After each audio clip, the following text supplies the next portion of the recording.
Baltimore. Don't ask him about preseason games, oh no. Stuffing things in Griffin Basso.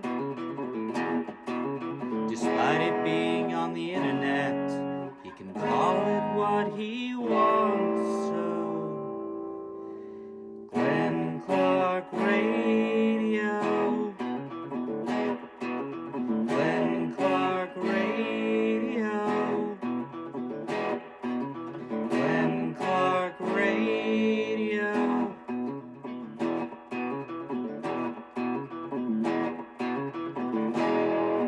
Duke sucks.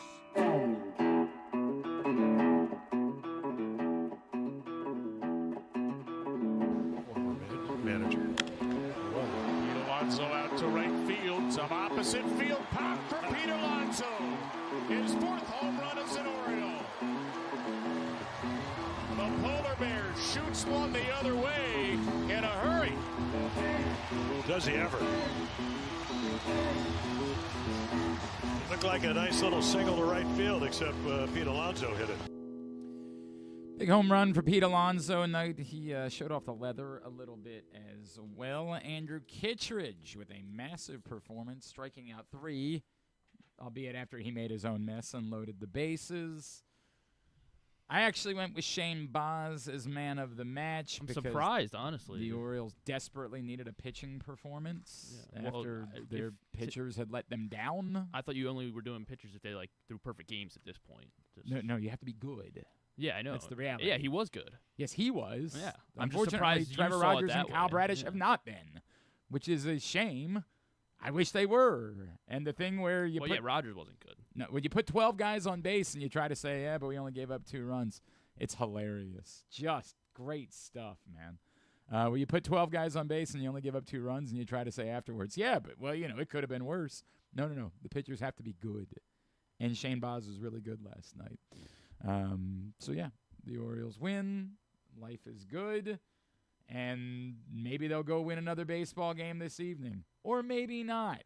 That's the way that it works. Yeah, I know. Here we are talking about sports. I understand. I understand. It's not for you. You're talking about this team that stinks. That they win 2, lose 2, win 3, lose 3. Like, No. Who cares? No. We've seen teams that stink. We've been through that. You're never going to lose the next 3 of this series. They're not very good. I'm not trying to say 2 of they this are. series. There's 2 more in this series, yeah. yes. You okay? These are so good. They're I was hoping really they were not. here. I was hoping they were here. They're really not that. By all means, they're yours. They taste just like Dr. Pepper. They can leave with you today. No one else is looking for I know, but I kind of like when they're here. It gets me to come. That's what gets you to come. Remove them from the studio immediately. Anyway, that guy stinks too. Here, put his picture Shane up. Baz One of the only times it gets up all year. The only, Nobody can pitch. We got to do something about the printer. These guys are coming out looking like ghosts. Coming out like Yeah, but pink. they from We where gotta do I am, something from about it. distance. Yeah, they all look no. pretty We need to normal. do something about the printer. Why? We need to do something about the printer. No, you don't. Nobody cares. 7 base runners over 5 2/3. That's okay. That's Yeah, okay yeah. when you allow 1 run. Mhm. It's not okay when you do the bit where you put on 13 guys in 5 innings. Well, it's also and then not try to say okay. afterwards, but we only gave up 2 runs. What's also not okay is when you have Alonso to hit a home run for 5 straight games, and then you lay off of him, and then he hits someone one. made a bit of a mistake last night. Someone made a bit What of a creep that guy's turned out to be. because he doesn't hit home runs when you bet him to hit a home run. Hit a home run, dude. When you bet Judge to hit a homer, he hits a homer. Is that the way it works? He did again last night. How about that? Took till the 9th inning. How about You should start betting on that that kid from the White Sox. How about Murakami. Kaprasov last night? Who? The dude from the Wild. Sure. Scored an empty netter. Isn't he a chess player? Scored an empty netter right at the end. Now, how would you know that? I was watching the game. Yeah. For some people, that was a big one. I bet it was. I bet it was. You talk about a bad beat. If you had the no goal and he scores an empty net, that's a terrible beat. Who's out here betting no goals? What are you doing with your life if you're betting on I guys don't. to not score goals? Well, people do. Who? Who are these people? People bet on anything, dude. I understand that. But of People- all the things There's to an bet app on. now where you can bet the next car to come down the street's blue. Actually, there is. Yeah, right. I mean, they You legitimately. just hold your camera up. That's the way it works. All right, Drew Forrester, So what Drew's else? Morning Dish. What are we breaking down today? The draft? One, two. We're going to break down the draft. Yeah. You're an expert, right? Let's get it. Who's going to play center? Let's get it. Who's going to play center? Let's get it. What are you doing? Let's get it. It's Zion Young. He's Zion Young. That's Let's get it. What are you doing? what you say. Let's get it. Do you have coach. a Let's problem get it. with That it? might have been- I'm that Do you, might have have- an, do you have an issue with it? I have an issue with how weird it was, yeah. Why? Because it was really weird. What's weird about it? I don't know. The fact that he's fired up to be a Raven. That's all I I mean, kept Mike, saying. what is your B? Let's get it, Coach. Right. He's Psst. excited. I mean, what was it that Tim Hold Tebow on, said listen, 6,000 times excited. in the same press Excited. conference? See if you can dig that up. Guys, The I'm just excited press conference. excited. I'm just really excited. But also, he's not the coach. He's the GM. Let's get it, Coach. He's supposed to know that. You would expect Yes! Zion Young to know who Eric DeCosta It's on. It's is. Eric DeCosta from As the long Ravens. as he tackles the quarterback. Yeah, Put that up real quick. Put what up? Put the Zion Young thing up. Oh. Wait, why are you? What? What else are we going to do? This is our Today, Mike. this is our Wednesdays with Forrester, This is or as we also call him, Drew watches YouTube. Go on, put it up. Zion Young. This is our Francesca moment. Is this? Is it? This is our moment. God, it's about as valuable as Francis. It's better. Is it? I think so. Is it though? Is it? I know, maybe not. Here we go. Here we go. Yeah, I know. Here we go. I remember. Let's get it. Let's get it. I know Let's you get fired it. up. You excited? Let's get it. Let's get it. Let's get it. You're going to the team you wanted You to ain't go gonna to, regret right? this. Oh, Let's I know get that. I know Let's that. get it. Let's get it. Well, we're Let's gonna get it. get it. We're gonna get it. No I secret, let's know get you it. want. Yeah, I you know know you what? wanna I get agree. it, man. We're gonna get it. We're gonna get it. Look at There's Eric. no secret Eric. what I'm finna do. Let's Okay, get you but won't these, regret this. I all of promise these you. calls are so. Oh, I know like, that. They're awful. They're I know just that. the worst. They're awful. You know what? These could I all can't- be hold an on, email. Hold on, time out. I can't believe. I almost want to hug you. They I like. I have stink. tears welling up in my eyes. Yeah, I want to I hug love you. these calls. They're the I worst love things them. I've ever seen in my life. No, I actually feel for Eric because he knows he's on and camera. they're But he terrible. has nothing to say other than, "Hey, we're gonna draft Hold on. you." Here's what we're gonna do. Ready? Yeah. Watch. Mhm. I'm gonna give you. Make up the number, right? I'm gonna Mhm. give you $10 million. Mm-hmm. That's what I'm gonna give you right Okay. now. You're gonna get $10 million. Yep. I'm gonna just call you and tell you that. All right. Right? Hey, Glenn, how are you, buddy? I'm all right. It's Drew in Baltimore. How are Oh, you? what's going on, Drew? Hey, listen. I'm gonna give you $10 million. What? Yeah, $10 million. How you feeling? Hell yeah! Yeah, who's with you? I got my mistress over here, and Well, I got $10 million for you. all right. How you feel? Good? Yeah, I feel good. Yeah. Me too, buddy. You know what? We've been thinking about who we could give this $10 million to, and we decided it was you. Great. Yeah. You feeling good? Yeah, I feel Hey, good. Let me let you talk to Griffin real quick, because he's got something to say. Hey, and then Griffin. okay. Congratulations. And How then- you feel? Yeah, Yeah. but Griffin then goes, "Hey, we got $10 million. We got $10 million for you. Have you heard?" Yeah, I did. It's they're They're the worst thing so I've bad. ever seen in my They're life. so bad. I can't believe you and I actually are Like- kindred spirits like on there's this weird thing They're where awful. it's like neat that we have the access, but then you realize It's like there's terrible. nothing here. Like it's great for him to always remember. Because here's the thing: had it been the Steelers that called me, Yes, would have it's said the exact same thing. call. Unless there is some Right. connection. It might be different for that And- Surratt kid. Right, because it's Baltimore. I mean, yeah, but he's not Yeah. from. I don't know if he was ever a Ravens fan. I would say more like the defensive tackle from Michigan because he played for Jesse Minter. Okay. So there's an actual personal relationship Right. there that goes beyond just I met you the same way Right. that I met all of the other Right. coaches, and I can't remember. These who calls all are of them horrendous. Yeah, they are. They're just awful. They're so as content awkward. goes, they're bad. I've said a million times before. The let's line everyone up in the foyer for someone's arrival and for like they're the conquering king. Right? Yeah. Right. Well, Fernando Mendoza is. I mean, Sure. No, but even like the coaches, they line them all up. They come It's in. the coaches and the draft picks who have Right. never done anything. Right.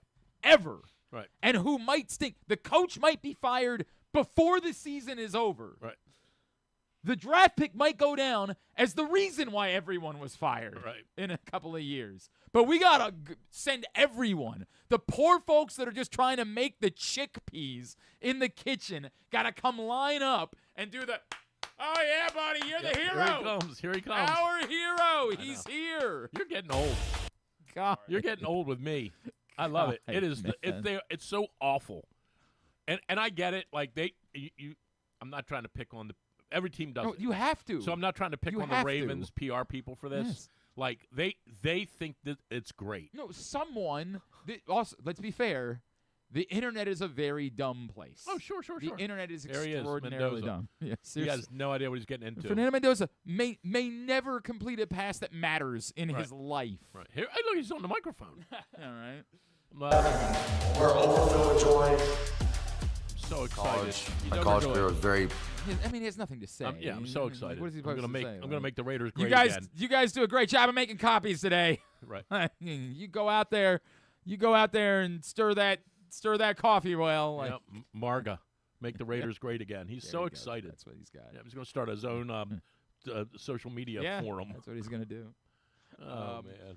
Like It's I would say this. Like, let me say it's this in weird. the nicest way I can. Yeah. I'm going to say this. I'm not trying to be a spoil sport. They did something the other night on ESPN I thought was cool. And I don't remember what person said it. But I'm watching it, and it wasn't the first night. I think it might have been like day 3. Why I was even watching, I don't know.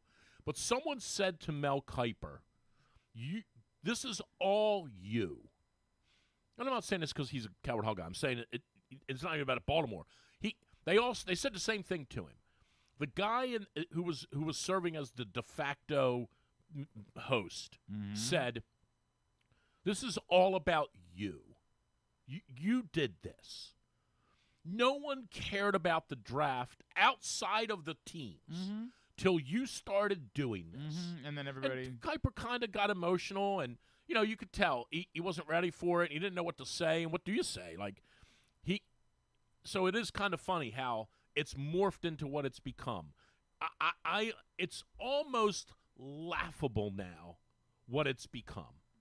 It's hilarious. Well, okay, except it is unbelievable. I know what you're saying, and to an extent I agree. Here's where I will push back. The draft itself is critically important. It is very important. The draft. But I mean, like, I understand. But this whole theatrical, this entire thing that they do for 3 days is outrageous. Yeah, but it's all they have. It's maybe from February to maybe, September. But no one's going to that's forget it. about you. That's it. We're not going to forget about you. That's all they have. I hear you. For 7 months. Well, until the schedule comes out.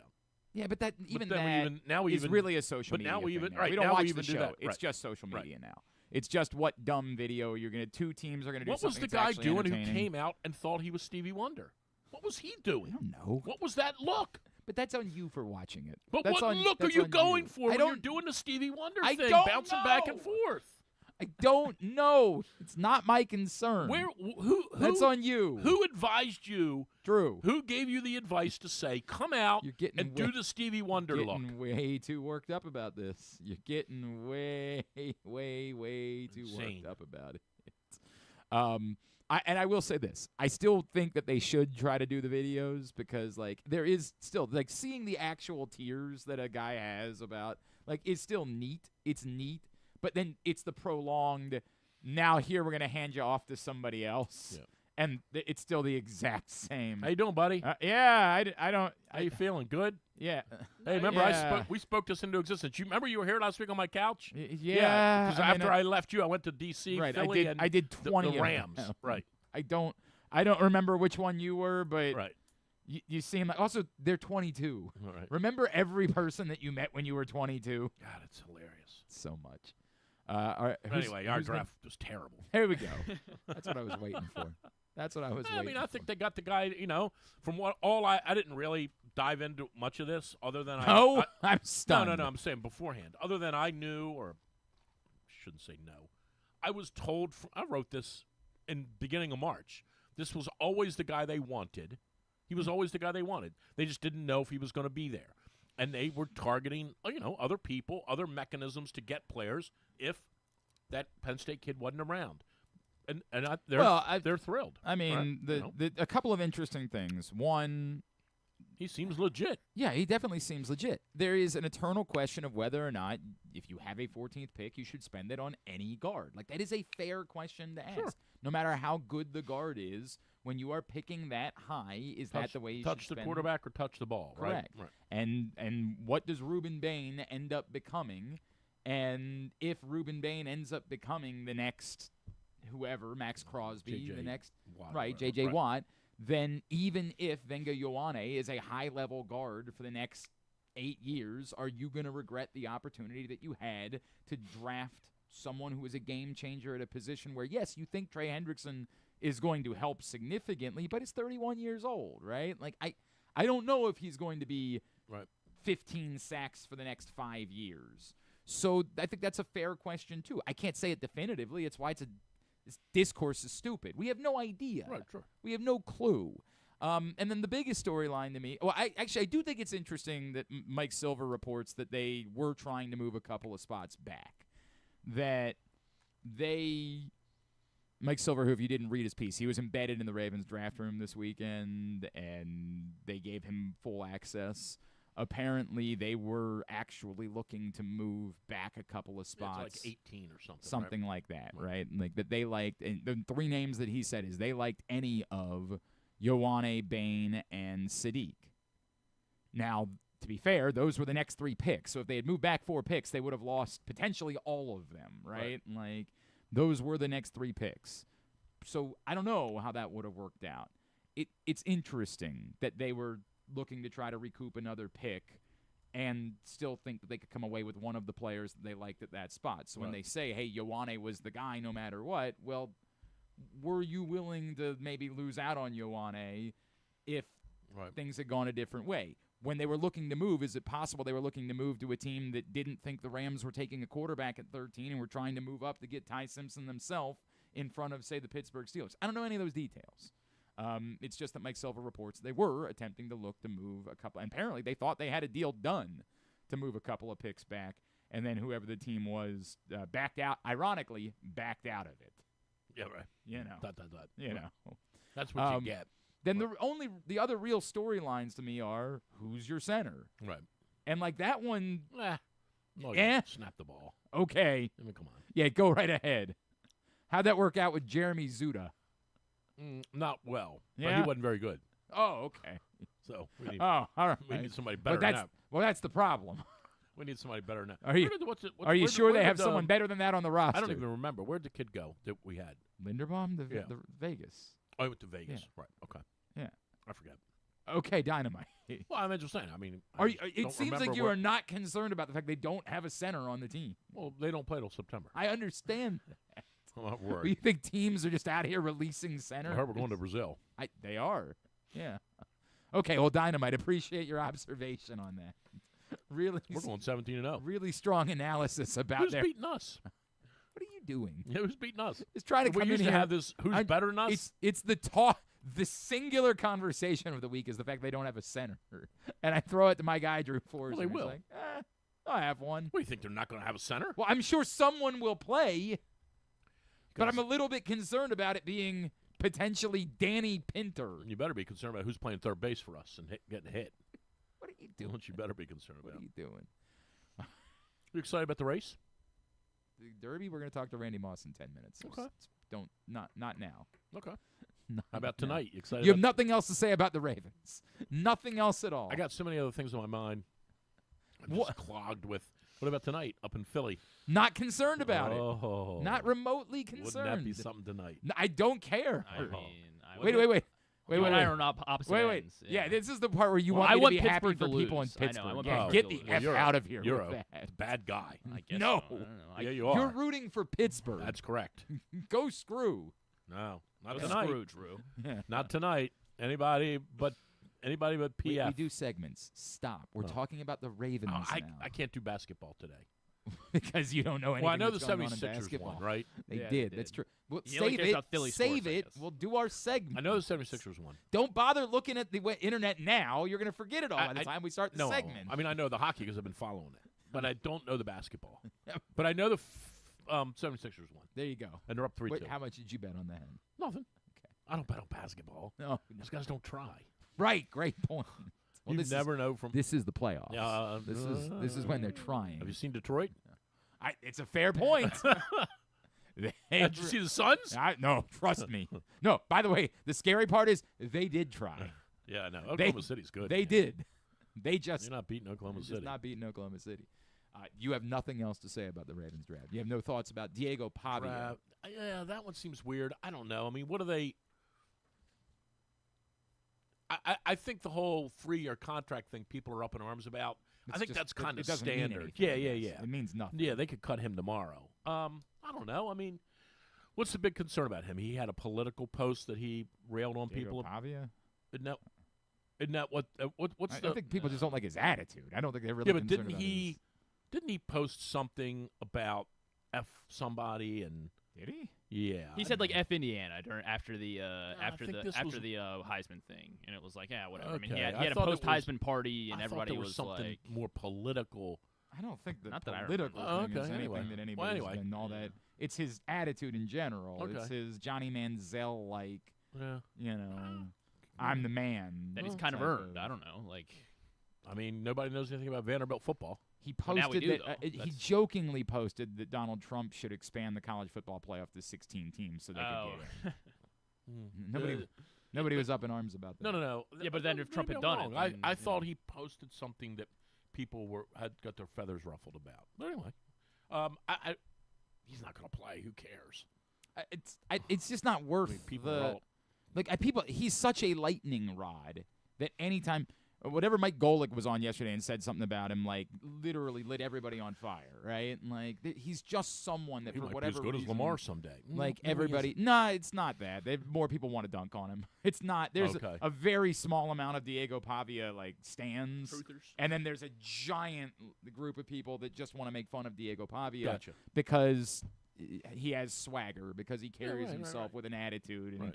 you're not supposed to. Well, you don't do have that. to. I mean, for 98% of the time, you don't have to pile on him. He's going to get piled on when he plays. I mean, And like his well, no, game, in college football that didn't happen much at all. He was No, outstanding. but I'm saying, Yes, in the once you start running your Yes. mouth and you come to the NFL, Oh, you yeah. get the old clear reality. So you know it'll come around on him. What Sure. about the fact that they didn't go tight end until the 4th round, and it's now Mark Andrews, Durham Smythe, and some mid to late round draft picks? Well, I think that's an issue. I mean, tight end has been a valuable piece of the arsenal for Lamar. You know, obviously, Andrews has been a favorite target of his. Like, I can see where that. Now, if this kid from, where's the kid from that the Hibner kid? Where's he from? SMU. Yeah, I mean, he's highly rated, right? Is he the next Charlie Kohler? Like, is he a guy that's going to be thrust in there right away? Can catch it, block? You know, is he as good as Kohler? If he is, I liked Kohler. I like thought Kohler, he but he was very definitely wasn't useful. a number 2 tight end either. Like you're saying he that was a and he blocker, was never really given. who could catch the ball, and that you need those guys too. You know- Like you need those guys. You know who they ought to think about bringing back? Oh, yeah, Wilcox. It's time. It's time to go ahead and Yeah. bring him back. You just Uh, give him 3 It's an weeks to get interesting fit. argument I've heard from a couple people this week that they should still attempt to sign David Njoku, despite the Okay. fact that they have 4 tight ends. But isn't he always like, hurt? He's been hurt, but I I mean, mean Lamar Jackson. How old is he? Yeah, I know. But Lamar's good. How old is Njoku? 31? He's Yeah, probably this will be his 29, age 30. Yeah. Well, he's 29 right now. I think he'll Yeah. be 30 for the season. Okay, 30 going on He'll turn 36. 30 in July. Yeah, he's always hurt. Okay. But does that mean but I don't like sign him. I mean, you never know what he could blossom out anywhere but Cleveland. I mean, Cleveland definitely could have held him back, It's definitely. right? I mean, there's no doubt. So I also don't expect him, if they sign him, I'm not thinking that he's going to be a difference maker. It's just that I think you need another. we've tried so many of these retread. Did Hopkins sign somewhere yet? Not yet. I mean, we've tried so many of these. We should do that. We should do the Proctor quiz, except we would actually do it right. The top 12 retreads we've ever signed. Retread. And just start naming them like Jeremy Maclin. Are you ready? Jeremy Maclin. Deshaun Jackson. Michael Crabtree. Des Bryant. I forgot Oh, we. yeah, Des Hold Bryant. on. I totally forgot we had Deshaun Jackson. Yeah, Deshaun Jackson. They did it all. I totally Yeah, right. forgot. Mike Evans in a year and a half. Yeah, Mike. That's a good one, right? Mike Evans on one leg in a year and a half. Man, this is a good one. Anquan Bolden. Yeah. Yeah. The retreads. All gotta the be- retreads. Le'Veon Bell, but there's and, gotta be- because Devontae that- Freeman. Yeah, Le'Veon Bell Yeah. Le'Veon Bell's a definitely good would count at that point. Um, Devin Hester. Yeah. Devontae Freeman. Devontae Freeman wasn't even a retread. He was a barely was. Yeah, but he was like a top 5 fantasy back for You're like really a year. trying to stretch to make Devontae Freeman a retread. He was a as top much 5 fantasy back. I don't know, for man. like a year. Keep going. I got you. Willie Snead. He was, I mean, okay, but I don't know. He was Snead Lamar's was- favorite target But for a Willie year, Snead wasn't wasn't nobody. Yeah, I mean, Willie Snead. I mean, what are you saying? Because he went to New Orleans and he had a touchdown Yeah, or something? no, Willie Snead had a decent run. There's got to be others. I know we're missing some. John Brown. Didn't he have a good Sammy Watkins? Oh, wait a minute. Kelly Washington. I mean, yeah, it's a stretch. Kelly Washington was definitely and never was. But I'll give you T.J. Hushmanzada. Deion Sanders, like is that? Deion Sanders. No, I mean, he's a Hall of Famer. But Hushmanzada, Yeah, but that's we a got good him. one. Yeah. We have definitely gone through some retreads. keep- Now, every team might have two, but we've gone through a lot. How about of the them. last Oh, one? Frank Sanders. Yeah, hang on. Bite your tongue. broken- Frank Sanders helped in that Seattle game. Old broken foot Sanders. Who else? The second run with Brandon Stokely. Okay. That was a good time. Oh Was my it? gosh. Did they make the playoffs? Yeah, Steve Smith, I guess. Does he count? No, Oh, Steve Smith was still really ready? good. Hold on. Lee Evans. Hate Yeah. to bring that up. I mean, not wrong. Owen Daniels. Oh my gosh, we had him. That's No, right. he was in his prime. Oh, he was good for the Texans. God, we have signed some retread. We're at like 20 right now. Oh, I'm gonna win this game. So you're sitting on one. I mean, I've got a couple yeah. that somehow He's you good. haven't said. Yeah, Earl Thomas. I mean, he doesn't count not because really, he's yeah. not a receiver. Yeah. But he stunk.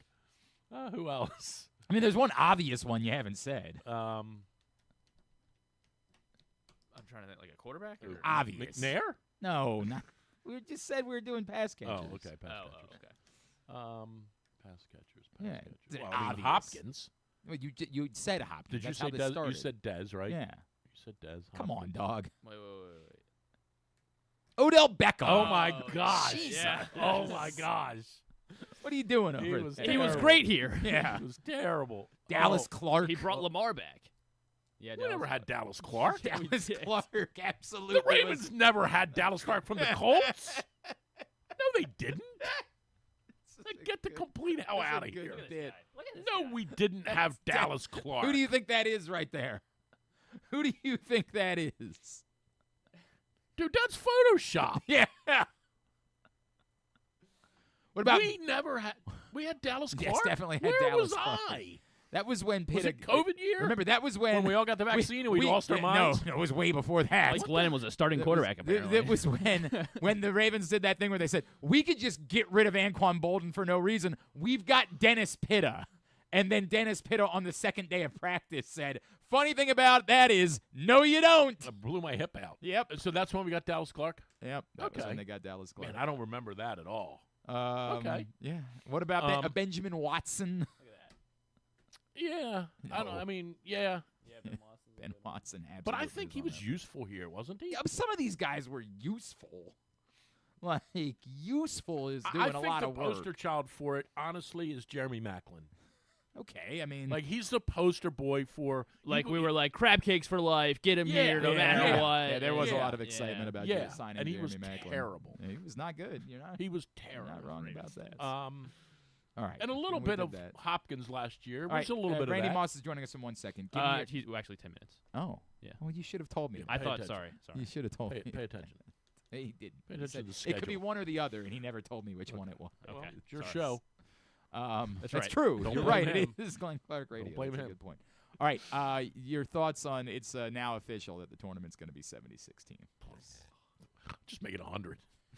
Like, honestly, I wrote about it today. I like, Put them all just let them all go in. Like, figure out a way to have 120 teams. Honestly, if you finish 500, if you finish one game, if you finish better than 500 in your conference, in any conference, You're in. you're in. Well, there's Or- gonna be, hang on. There's going to be a lot of teams that don't go But 500. wait. Whoa. No, but this is important.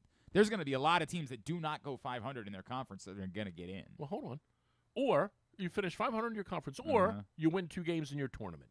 Either way, we'll let you in. I mean, there's probably going to be teams that don't win 2 games Well, in their then you tournament can't and get don't in. go Well, you 500. can't get They're in going to then. get in. Well, you can't, though. Yeah, but not in your dumb can't scenario. get in. But in But this let 'em all scenario, in. the one they're going to do. Because we need Towson to finally get in the tournament. Yeah, good luck. Let them all in. Good luck. Let 100 teams in. They Why, got that- they got that why Villanova kid. 76? Just let 92 teams in. Why What the hell? 76? So that way, they can go to 90 in 2 years from now. Like, You know it's coming.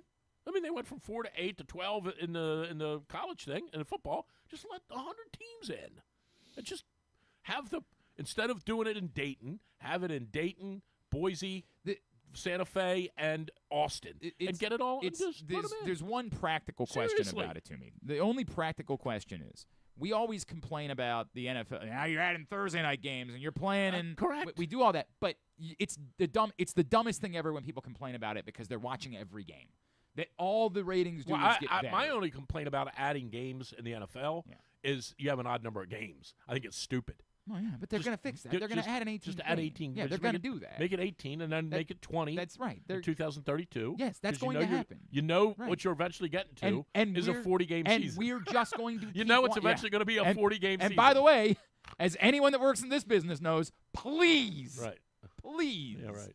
that we need that. You know it's going to be 40 games. But the league is going to be we March till complain November. and we make fun of it, and then we watch every game. Right. When they say we're playing at 5 a.m. in Iceland, we say, great, and we get up at 5 How do a.m. I and get watch there? the game in Right. Iceland. Right. That's what we do. Well, I just think everything that we say, the NFL bubble I is don't going to think the burst. tournament, by the way, I don't think if you make it 76 teams, it's better. This is why I'm bringing I that don't up believe that. because we say the dumbest things ever about how the bubble's going to burst for the NFL, and it never No, does. never. It only keeps growing. I think it's burst the a little flip- bit in the stadium.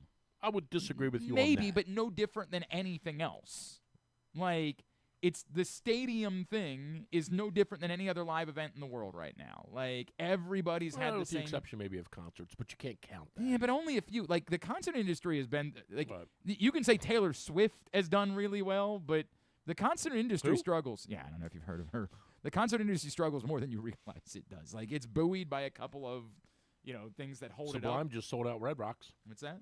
Sublime just sold out Red Rocks, and the lead singer's dead. That's correct. It's his son. It's not even. It's his It's son. not even Sublime. Yeah, it's Sublime and Sublime with Sublime and Son. It's Sublime. Yeah, correct. Sublime without an E. Yeah, that's correct. But I said, why do you know that they sold out Red Rocks? Like, why is that something that you've got off the top of your head? What is going on in your brain I these like days? Sublime. But I bring that up. I think they're playing a Let's Go Music I like Festival in Red Annapolis. Rocks. Are you too. going to that? Have you been to Red Rocks? I've never been to Red Rocks, and it's always been something my best friend, my childhood best friend, and I have talked about for years. But now he's got a plane Now when you go, phobia. they test you for mushrooms before you go Right, to in. make sure you're on them. And if Yes. you're not, if you're not, you yeah, can't get in. You're out of here. It's like in the old days when you had to show your COVID card Yeah. to get in at Meriwether. right. Now they just test you for mushrooms. Right, correct. Out in right. Colorado. You haven't used mushrooms in a week. Can't have you You here. can't come in. But I say that to say we That's what they do in the NBA now with weed. all right, enough. The idiot discourse about the NFL, we're going to say all the same things about the NBA. Is it true or not? Like, we are infuriated by the 76-team concept in the NCAA tournament. Are people really mad about it, by the way? I People are haven't followed- genuinely mad Oh, are they about it. really? Genuinely I haven't mad followed about it. along. Okay. But will it have an actual impact? And I am convinced that it will have more of an impact than they believe because it really hurts the bracket. It really hurts. You I think the mean NCAA believes the they have concept of this the- impermeable product that the more we give of it to people, the more they'll want.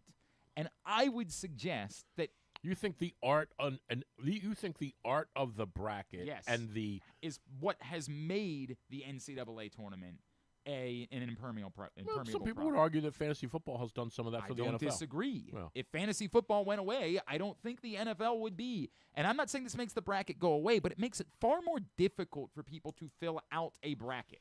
I thought I read, though, I'm not an expert on the new way it's going to go, but I thought I read that somewhere along the way there would be a 64 team. With 76, it gets whittled down. Yes, they are going to whittle it down to 64, But you're they're going to saying whittle it even- down to 64 in a day. Right. Like, you don't have 4 days to now fill out your 64-team bracket. Yeah, it's kind of boring right You now when have- it goes pick the winner. We're gracing you the winner of this If game. they wanted to do this, and I don't think the teams would go for it because it's too long of time off, but if they wanted to do this and not have it influence the bracket, they would play all these stupid games in that first week after Selection Sunday, and then they would reset on and then have a 64-team bracket and be able to play the NCAA tournament the following week. But then you're asking the good teams to take off for the better part of 2 weeks, and they're not going to go for that because then they're going to be worried that they're going to be rusty. So there is no solution here. Do you get rid of Selection Sunday and make it Selection Thursday and then play all the playing games that weekend, and then by Monday you've got a 64-team bracket? Like, they've got to understand the value of the bracket part of this. Really, to me, does truly influence. I'm not trying to suggest that it stops people from watching the tournament. No, but I don't disagree. But I think the average person that doesn't know anything about college basketball but will watch on the first couple of days because they filled out a bracket in their office pool, or because that guy on the internet harassed them into doing it for a charity, and they all damn near lost to Drew Forrester, which is embarrassing. What did I get for second, by the way? Nothing? Nothing. You didn't finish second because your team didn't win. Oh. Yeah. Other people. I was right there. I understand first page of the leaderboard with 3 holes to go. Yes, I understand that, but you didn't finish in second in the tournament. It's all good. I didn't even check the real scoring. I genuinely believe legit. That there is an issue that they're not thinking about related to how. I think they should let 100 teams in. There you go. Just let them all in. Just make it a 500-team. Just let them all in. There's 316 D1 teams or 321. Let Stevenson in. Let everyone in. No, Just expand it all the way out there. I'm just saying, you got to come up with a way. Maybe like Calvert Hall in. Let them in. We're not there yet, but we're getting there. All right. CountySports.zone is where you find out what's going on with Calvert Hall. They won the big one over Spalding last week. And Severn yesterday. Yeah. So Calvert Hall lacrosse looking good to try to repeat as A-Conference champions. You can find out about all of that by going to CountySports.zone, proudly sponsored by your local Toyota dealer and buyatoyota.com. The Kentucky Derby is this Saturday. The great Randy Moss from NBC joins us next to tell us what we should know about the Derby. This is Stan the Fan. You know we talk all the time about our O's stepping up in the big moments, delivering when it matters most. If you've been injured in a car accident anywhere around Baltimore, that's your big moment, and you need someone who delivers. That's why I'm here to tell you about Warnken Injury Lawyers. They fight for Baltimore families every single day. Insurance companies play games. Warnken plays to win. So call 443-RESULTS. That's 443-RESULTS, or go to warnkenlaw.com. When you need results, it's right there in the number, 443-RESULTS. Your car is more than just a ride. It's an investment. At Leading Edge Auto Body in Mount Washington, we've spent over 20 years perfecting the art of repair. From high-end imports to your trusted daily driver, we handle all makes and models with elite precision. Our team holds the highest honors in the industry, including ASE Master, iCar Platinum, and specialized aluminum certifications. We make it easy with free towing, pickup, and delivery, because at Leading Edge, customer satisfaction comes first. And remember, with insurance, it's your car and it's your choice. Choose the experts. Leading Edge Auto Body. Quality you can see. Service you can trust. Go to leadingedgeautobody.com today. The weather's getting cooler, so when you and your family are picking out a place to dine, be it lunch or dinner, let's make it nice and easy. Now, with 2 great locations, the Costas Inn remains your #1 destination. Whether you want to get steamed crabs and the full Costas menu out at the original location at 4100 North Point Boulevard, or sample the complete menu minus the steamed crabs at the new location above the grandstand at the Timonium Racetrack, Costas is your place to go. Check out the website, CostasInn.com, for a look at the menu, and if you want to plan that crab feast, call 410-477-1975. The Costas Inn. Gambling can be a fun and entertaining experience, but there are risks involved. If you're planning on betting on the game at the casino or on your phone or computer, know your limit, stay within it. Set a budget and a time to stop. Remember, gambling isn't a financial solution, and it doesn't mix well with alcohol or drugs. Know the risks and have a plan before you begin gambling. For free and confidential services, call 1-800-GAMBLER 24/7 or go to helpmygamblingproblem.org. The latest edition of Press Box is available now. On the cover, Bill Ordine dives in on how different Preakness will be temporarily at Laurel Park, and then long-term once it returns to Pimlico. Also inside, Luke Jackson learns more about what Trey Hendrickson will bring to the Ravens. And Karuga Koinange looks at how Samuel Basayo is influencing the Orioles' international signing efforts. Press Box is available for free at over 250 locations throughout the region, including your Baltimore area High's Dairy stores. Plus, you can read the entire issue online at PressBoxOnline.com, where you can also find great betting advice and the best daily coverage of the Orioles, Ravens, and Terps. Contrary to what some people believe, I actually like this guy when he sleeps. Glenn Clark, talking sports. Back in here on GCR as we continue along here on a Wednesday edition of the program. Drew Forrester, Drew'sMorningDish.com, is in studio with us. I mean, I don't know why you're. I think it's between he and Coleman. I think it's a 2-horse race. I love it. To be the. I love it. Well, you put them both in there. Hang on. What if it was them and Bruce? What if it was all three of them? Right.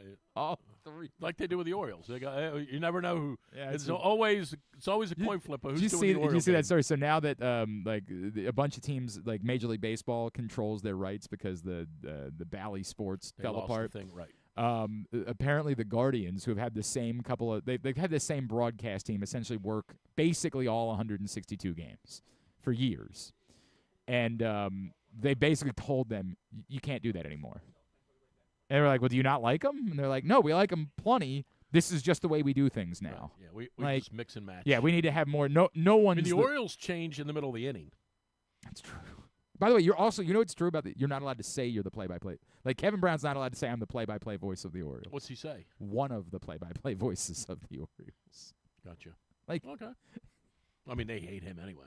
I don't think they hate him. They did. Under the other ownership. Yeah, there were some issues. Which is, I don't again, think totally they hate bizarre, Kevin. because he's the best thing they've had since John Miller. No doubt about it. I don't think they hate him. Well, I don't think that's the case. I don't think that's accurate. But yeah, a bunch of people have asked me about that. Are you going to go for the Ravens job? No, I'm not going to be. You'd be good at it. Take my name out of consideration for the Ravens game. You'll get your shot one day. Will I? I don't know if that's the case. I don't think that's the case. Take some management change. Yeah. Serious.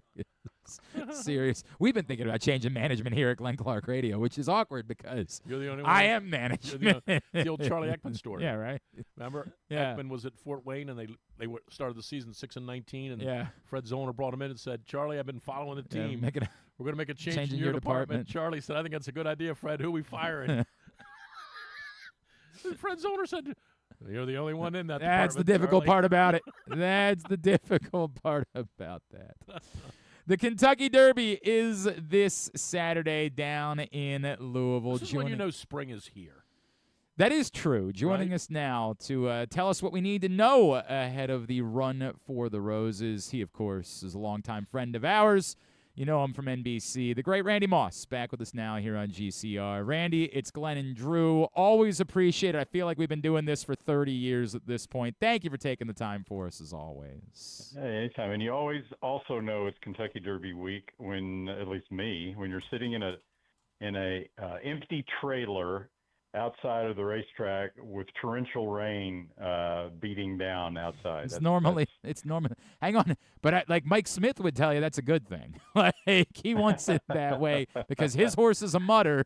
I've told the story a million times. But when I used to go down and cover the race every year and broadcast live from the Derby, and I bumped into Mike Smith as I was getting off the plane, and he said, no, it wasn't. I take that back. It wasn't Mike Smith. Sorry. It was Calvin Burrell. It was Mind That Bird. Oh. It was Mind That Bird. Calvin Burrell. Holy cow. Yes, who Calvin Burrell, as I'm getting off the plane, comes up to me and says, Mr. Clark, my horse, he loves the mud. Loves the mud. I'm telling you. I'm like, Calvin, come on, man. Your horse is 50-1. Like, forget about it. I'm not doing it. And then my wife, who was on, my then girlfriend, who was on the trip with me, said, I don't know. Why don't you throw a little bit of money on it? And I wanted to kiss him afterwards. That's a great story. It is a great story, man. Let's talk about it. To you, biggest storyline going into the race this year, Randy? Oh, there's so, as always with the Kentucky Derby, there's so many of them, right? But the one that seems to be resonating the most is the father-son thing with Bill Mott, the winner of the Derby last year, obviously with Sovereignty, and his son Riley, who's just really getting started. in his training career with 2 horses in the Derby, and they're competing against each other, and they're even in the starting gate next to each other as well. So that's been a big story. Mike Smith, now 59 years old. He'll be 60 a little bit later this year. He'll be the oldest jockey ever to ride in the Kentucky Derby. He would have been last year, but his horse was a late scratch. So he's on So Happy, the winner of the Santa Anita Derby, and obviously he'll be the oldest jockey to win if he were able to pull that off. Bill Shoemaker holds that record right now from Ferdinand exactly 40 years ago, 1986. So yeah, there's a lot of pretty interesting storylines going on right now. Let me start this way. How many of these horses can actually win this race? I mean, look, you're talking Mind That Bird, right. You're talking Rich Strike, you're fair. talking some of these, but logically on paper, how many have good chances, solid chances to win? I put it at 6, and that's unusually high this year. I would say the top 3 from the Florida Derby, which would be Commandment, the Puma, and Chief Wallaby. The winner of the Arkansas Derby, Renegade, who right now is the program favorite. Don't know if he'll be the betting favorite. It's wide open.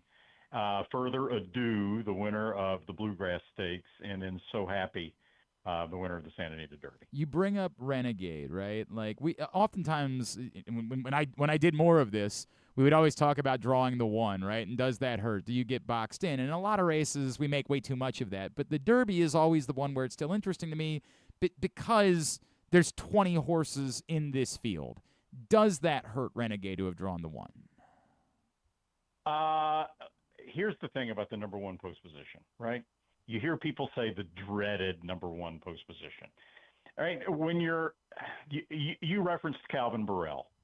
Calvin Burrell won 3 Kentucky Derbies exactly the same way, by hugging the rail all the way around the racetrack. So it literally, his boot would have white paint on it from scraping up against the rail. He was that close to the inside part of the racetrack, and it's geometry. It's a tactical advantage.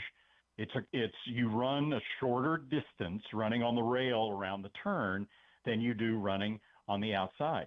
And so people lose sight of how significant that is in the Kentucky Derby. When you're drawing the number 1 post position, horses that have the number 1 post, they do have a greater chance of getting into traffic trouble. But it's balanced by the fact that they're saving ground by running on the inside part of the racetrack. So statistically, it's a wash. Horses that have outside posts generally have less problem with traffic than horses down on the rail. Right. So they have that advantage, but then they also have a greater chance of being caught 4, 5, 6 wide on the turns, which is a disadvantage. So it all kind of balances out, and it just kind of depends on the horse in question. Renegade, he's kind of a tweener. He's not a deep come from behinder. He's not a speed horse. Those are horses that typically can get in the most trouble from the number 1 post, but it's kind of a crapshoot. So the horse that I've really been interested in is Chief Wallaby, but I'm concerned about the 12, right in the middle of the pack. I love the fact that he's only run 3 times, right? Should have a lot of energy. Obviously, the trainer-jockey combo is awesome. They won there last year, which then makes me think, well, they can't do it again, can they? But kind of assess what you see from – I just had another good race at the Florida Derby. Kind of assess what you see from Chief Wallaby. First of all, don't be worried about the post position. Okay. Don't overly stress about any post position in the Kentucky Derby. I remember in 2008, and my broadcast colleague Jerry Bailey always laughs about this. Big Brown was the favorite in the 2008 Kentucky Derby, and trainer Rick Dutrow famously, back then you could pick your post positions, right? Trainers could pick their post. Dutrow famously picked number 20. And, everybody was, they were all up in arms about it, and Jerry wouldn't pick the horse because he was in post 20. And I said, as long as he's not in the parking lot, I don't care. And that's the way I feel about post position. So a 12 might be a fantastic post, or If the 11 and the 13 both come together on the 12, leaving the starting gate, it can be the worst post in the field, and you don't know until the race is actually run. But Chief Wallaby has made a very, very good impression at Churchill Downs since he's been here. He gives every indication that he will improve from his race in the Florida Derby. Part of that is the way Bill Mott trains horses. He's very good at circling a date on the calendar and getting his horses to peak on that particular day and adjusting the training to make it happen. It's also a function, I think, of the fact that Mott is putting blinkers, the hood, on the horse, because when he watched the race in the Florida Derby and Chief Wallaby finished third, Bill told me that as soon as the horses crossed the finish line, he said to himself, I'm putting blinkers on this horse for the Kentucky Derby. He was distracted. He wasn't focusing. He was looking at the horses next to him instead of keeping his mind on his business. And since he's been wearing the blinkers in his morning training at Churchill Downs to get ready for the Kentucky Derby, he looks sharper and he looks like he's ready to improve. And where do you I know there's probably an algorithm for this because we're in that data age, right? Where do you rank Alvarado right now, Randy, in terms of, the core of these top jockeys in the country? Well, the best two jockeys in America, and it's a coin toss, are Flavien Prat and Irad Ortiz. But after that, you've got a list of probably 10 or 12 jockeys, right? And he's in there, John Velazquez. Oh, he's right in there. Right. Yeah, John Velazquez, Jose Ortiz, Tyler Gaffleone. You go right down the line. And Junior Alvarado has shown in his affiliation really over the last 5 or 6 years with Bill Mott that in big races, he's very, very, very good. So that's another advice I give people. When you get to the Kentucky Derby, races like this, Breeders' Cup, don't go overboard paying attention to who's riding because they're all good. They're all good. And as I'll again invoke Jerry Bailey, my good friend and broadcast partner, he says a lot of times the very first time he ever sits on a horse's back is the best ride he gives the horse, used to, because he has no preconceived notions. That's a great. He said it's like a rental car. He said you get in, you adjust the mirrors, you fasten the seat belt, and you go. They're pretty much the same. Randy, I wonder two things. One, Bob Baffert obviously still seeking history and could stand alone with the most Kentucky Derby wins. It seems like you're a little dismissive of the two horses he's got in this field. Yeah, Potente and Litmus Test. Litmus Test is a legitimate 50-1 shot. Potente probably deserves to be 20-1. I'm not saying he can't win, but he doesn't look on paper like, it looks like there are a lot better choices than Potente. And honestly, Bob's best 3-year-old is running on the undercard, and he's getting ready for the Preakness. Right. Yeah, I was gonna say he's gonna win another Preakness. His name is Crude Velocity, and he runs in a race called the Pat Day Mile on the undercard of the Kentucky Derby Saturday afternoon. He's running against another really talented horse who's not a Preakness possibility, but his name is Englishman. And it is a matchup. It is it's going to be a phenomenal matchup if both horses run their best races that everybody's looking forward to seeing. But that's Baffert's best 3-year-old right now. And Randy, we'll have plenty of time to talk about it in 2 weeks when you allude to with you and 6 other people will be able to watch the Preakness at Laurel Park. We'll have plenty of time to talk about that then. But there's a lot of confusion about Churchill Downs purchasing the intellectual property of the Preakness and what it means. I think a lot of us believe that it's maybe a step towards alignment. We had heard the other reporting that the new Maryland Jockey Club was already essentially committed to moving the race back a week. I think that date is no good because it's Memorial Day weekend most years, and we got things that we do already on Memorial Day weekend. I think it's a mistake to try to move the race to that weekend. But do you have have you been able to wrap yourself around what it means that Churchill Downs would control the intellectual property of the Preakness and what it might mean for horse racing beyond just the Preakness? Well, when I first heard the news, I was filled with hope because I'm a big fan of the Preakness. I was filled with hope that a substantive alignment between the Kentucky Derby and the Preakness would be fantastic for the Preakness Stakes, and it would lead to the correct spacing of the Triple Crown races. And 1 week is not going to do it. Moving it from 2 to 3 weeks is a waste of time. Mm-hmm. They might as well not even bother. Horsemen are just as reluctant to run horses back in 3 weeks as they are 2 weeks. It's going to take at least 4 weeks. 5 would be better, but that might not be workable with the calendar.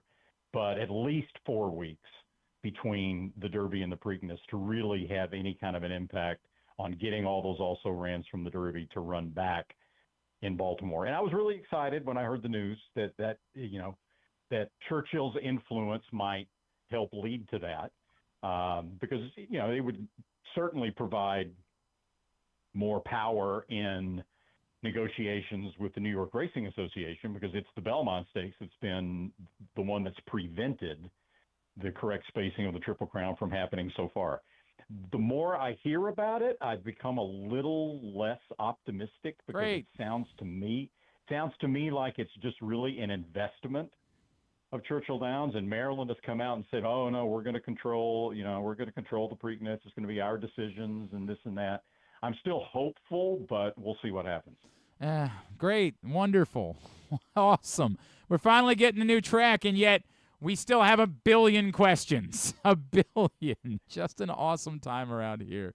The Kentucky Oaks in prime time this week, correct? Yeah. How about that? Cool, on NBC. Yeah. Friday night. Post time will be between 8:30 and 9 o'clock p.m. It's going to be great. That's very. Right. We got to have one long shot from you, Randy. Who does he throw in? Trying to buy a new house. Yeah, he's trying to, but just to throw in. Maybe not to win, but who does he throw in to try to make a little bit of money? Well, in the Oaks, there's a horse called Always a Runner that I believe is 10-1 on the program line, and I think she's going to run first or second. Trained by Chad Brown, won the Gazelle Stakes at Aqueduct in her last start, and should improve solidly off of that.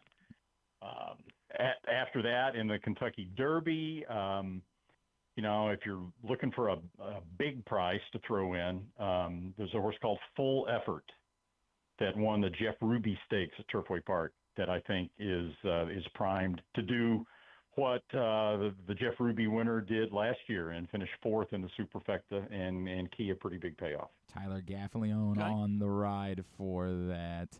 Randy Moss, always appreciate you. Looking forward to seeing this weekend. As I joke, we probably won't physically see it, Laurel, because nobody's allowed in. But we will make sure that we're checking in with you when we get back in a couple of weeks. Thank you for doing this today. All right. You know what? It's still the Preakness, and I'm still looking forward to it. I appreciate it, man. Thank you so much, Randy. Randy Moss with us here on GCR. How do they it's legitimately like. I love this Wallaby. I just. That's your horse? Yes. Wow. Yeah. I love the Triple Crown races. I know. I get into. 100%. I'm a you of course would be aficionado. you'd be very excited if old man Mike Smith wins the race on Saturday. Yeah, I'll go over that story. Don't worry. Punch him right in the face. 59 years old, he could win the Kentucky Derby. He rolled down the window. It's a great story. Right next to me Yeah. after absolutely collapsing. Mm-hmm. Absolutely collapsing. Totally over on it, that, which is what I appreciate on that about astrology. you. Yeah. And then as I'm leaving, he rolled the window down and puffed his cigarette out at me after costing me $8,800. Not $80, and not $800. Now, again, is that on him or is that on you? Let me just finish the story. Yeah, okay. And then you tell me who it's on. All right, yeah. It wasn't that I bet 4 to win 80. Mm-hmm. That's a nice bet. Yeah. It's not that I bet 50 to win 800. $8,800, and all he's got to do is just run the horse the last 300 yards. Mm-hmm. That's all he's got to do. Well, what happened? Animal Kingdom. That's almost had and that was also the day when I really started to evaluate whether or not the whole thing was on the up and up. When that guy said to me at Mount Pleasant, I don't know what you're doing if you're not betting on Shackelford. Mm-hmm. And I'm like, what do you mean? I guess I can say his name. He might even be alive anymore. Dave Bijak. He used to be he may still be alive. I don't know if you are, Dave. How are you? Rest in Dave peace. remembers. or Happy Wednesday. One or the other. Dave said to me, you know who's going to win that race, don't you? And he had this little twinkle in his eye. I'm like, no, I don't, actually. Yeah. He goes, Shackelford's going to win that race going away. I'm like, who? Mm-hmm. He said, Shackelford's the only horse in the race. That horse is going to win going away. I'm like, Bijak, you're insane. He said, I'm at the track every single day. That horse is going to win going away. Well. And he wasn't going away. Now, how you knew that, I have no idea. Because no one knew who that was. The only Shackelford I knew was the dude who played for NC State. That's right. That's correct. I knew a girl named Nicole Shackelford when I was. And how did he know that? And he didn't say there every day. He didn't say I think Shackelford might Right. win. He didn't say, tell you what, Shackelford's looked pretty good. He said, quote, there's no other horse in the race. I think I said the same thing about Bodemeister once, and it didn't work out for me. And then freaking Mike Smith on astrology, just hang on there for 300 yards. Right. 8,800. That's a shame. And then that's a shame. Sat right next to me on Northern Parkway and smoked his cigarette. Yeah? In my face. Oh, that's too bad. That's too bad. Anyway. I've never wanted to see a guy get thrown off a horse as much as that. 59. He's 59 years old. It's amazing what he's doing. It's unbelievable. Could be the first female trainer to win the Derby on Saturday, Sherry DeVoe. Okay. People aren't very high on her horse, though, so no pun intended. She is, hang on, she is Golden Tempo. Well, if that happens, then they're going to wind up taking over the whole horse racing industry, so it's up. She doesn't win. Is that, yeah. Yeah. I mean, you said you lay these up for me. What do you want me to do? Dunk it or is it your belief that that's why you're here? Like you're here. But you know that's what you're doing. I brought in a 6-year-old white man. What am I supposed to do? Correct. You know that's that's what you want me to say on behalf of your dad and my dad. There, sure. Would you hit the music already? No, we can't do this. Too bad. I'm not it's ready. Your segment. 2 segments. You got to be prepared for them. It's time. This will be quick. For hanging on the NBA playoffs. It's time for Hanging on the Rim. Now, your host of Hanging on the Rim, Drew Forrester. You caught me here on a bad day because I just haven't studied what's going on. Which is weird for you because normally... I don't know. I mean, I know the 76ers won last night. They did win I honestly don't remember. Who did they play, Boston? They did play Boston. Okay. All right, so they're up 3-2. Boston had an opportunity to close out the series, but they weren't able Oh, to. now they're down 3-2. Yeah. Philly's down 3-2. Gotcha. Orlando up 3-1 on the Pistons, although I don't know that they played last night. They did not play last night. but they're up 3-1. They do play tonight, though. But they're up 3-1. I know my stuff. Yep, they're up 3-1. And then Phoenix is back home playing golf already at the Wigwam. Correct. They're out. They lost. Is that where they play? Is it the Wigwam? I think so. I don't know. They're out 4-0 OKC. The Spurs are, with Wemby apparently back from this, air quotes here, concussion. Well, is he just resting? No, I mean, everything is a concussion. Everything today is a concussion. I brought in a 6-year-old white man. You get hit in the head with a basketball, it's a concussion. They're winning. I think they're up 3-1. It's over. Oh, they're over. Yeah, they won last night. Yes, they're on. I knew that. They're on to the. And then tonight, big game tonight is Minnesota and Denver. Yes, that is a big game. Because Minnesota right. can close them out. I mean, right? they're all kind of big games, Drew. Well, sure. Actually, Minnesota and Denver don't play tonight. Oh, they don't? think Is so. that weird scheduling? Yeah, I thing think where that's they play? tomorrow. And then Cleveland and Toronto are also playing. Yeah, Cleveland and Toronto is tonight. Yeah. And that series is 2-2. There you go. Look at you. You can't get anything past you. I mean, they go back to Cleveland. me and what's the redheaded guy from San Diego? Used to be the soccer's beat writer, Rick. Yeah, you know.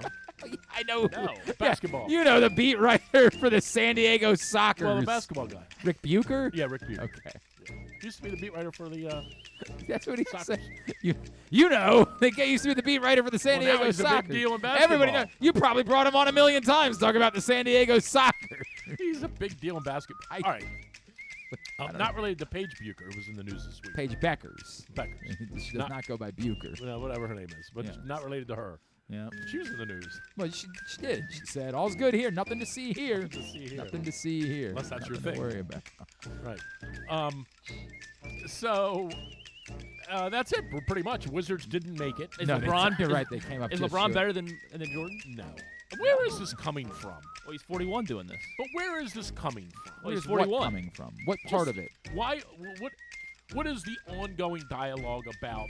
They've been doing it for 20 years. What are you talking about? LeBron is a great player. Yes. And obviously, if there was an NBA current, modern-day NBA Mount Rushmore, he would be on it. What do you mean he'd be on it? He'd be on the all-time NBA Mount Rushmore. I He'd guess. be on it. I guess. So you got who you got ahead of him? Well, you got Jordan for sure. Right. I do think there's an argument. I think this depends on what you're. Yeah, what are you basing this on? Right. Right? I think Kobe was a better basketball player than LeBron, personally. I don't agree with that. He's definitely not a better basketball player. He was a better shooter than LeBron, but he was not a better basketball player. Well, you're wrong. Okay, But anyway. there we go. But- Dynamite. But where are you going to put? Where do you Shader rank- on, right? Like where I do you- understand. right. Where? do you get LeBron? Where do you put LeBron against Magic Well, and or Bird? And do you consider that modern? Right, well, like, and- I do because it's in my No, I lifetime. just said all-time NBA Mount Rushmore. To me, there's no doubt to me that LeBron is a better overall player than those two guys were. But I said that with the caveat of, but what are you honoring on Mount Rushmore? Because Larry Bird and Magic Johnson made the league, right? Like they made the There's an argument LeBron's made it for the last 20 years. no, but they made the league at a time where the league needed to be made. Okay. So Like- they made the league that LeBron made, is what you're saying. I get it, yeah. Like Michael He Jordan continued to help make. It was It's not like Roy. It's like Roy and Tiger. Tiger made golf. Yes. Rory now is carrying the torch, Yeah. but he's not making golf. Yeah, but Rory is not as great in golf as LeBron James is in basketball. With respect, not close. This is a weird, and I'm not even like a LeBron I would sycophant, say- but I you're would- kind of doing a weird like. No. I think LeBron's great. I don't think LeBron is anywhere near as good as Jordan. Yeah, personally. I don't think he is anywhere near as doing a lot of work in that sentence. I don't think LeBron. I think Michael Jordan is the greatest player in basketball history because it was. But I will say, doing it at 41 is Yeah, it's impressive. remarkable. There's no doubt I will about say that. that. It's remarkable. I will say. I don't. He's going to be the first great grandfather to ever play in the league with his kid's kid. I don't think. Don't I count don't him think out. that he can play like this for 4 rounds. I don't think he can. I Well, I they're not just gonna win it, right? the travel will catch up to Oklahoma him. City's the- Well, he's looking to yeah. get back. Reeves is supposed to be back. Yeah, but I just don't think he can play this well for 4 rounds. I don't think he can do that. And if he Okay, can, let's get to hockey because I got to go. We got a match today. It Oh, got moved yeah. up to 2:30. Oh, who are you playing today? Mount St. Joseph. All right. What's your record now? We are 7-2. Oh, okay. We have 5 matches left, including today and tomorrow. Can the boys handle the pressure? We'll Just play the music. I don't know what you're waiting for. Yeah. He's like waiting for me to cue the music again. Now we get to something I'm an expert at. Yeah. It's time for Shaved Ice. Shaved Ice is brought to you by the print issue of Press Box. We were just talking about the future of the Preakness. Bill Ordine wrote about it in the cover story for this print issue of Press Box, available for free at your Baltimore area High's dairy stores, anywhere you find Press Box around town, and read it all at PressBoxOnline.com. Man, tonight is a huge night because if somehow these guys choke away this game tonight in Philly, and it's 3-3 going back to Pittsburgh. Oh, I mean, you talk about an all-time Those great scumbags in Pittsburgh could sports- win, is what you're saying. You talk about an all-time great sports story. It would be the Flyers losing a 3-0 lead. Oh, I can't. My hair stands up on I'm not thinking about it. Edmonton last night, big win, scored 3 early goals. Came back, but went on to win 4-1 over the Anaheim Ducks, and that rat fake Gauthier didn't score. That's what he's doing. I've been wondering where he's been since somebody I used to know. But you're telling me he's playing hockey now? But Draisaitl had 2, which made me very happy. What else happened last night? Minnesota 4-2 win at Dallas. The Wild up 3-2 now. And also last night, oh my gosh, Buffalo with 5 chances to score in overtime, couldn't score. And then David Pastrnak, who I'm pretty sure was offside, scored in overtime 2-1. Bruins win 3-2, going back to Boston. And what's the series tonight? You got.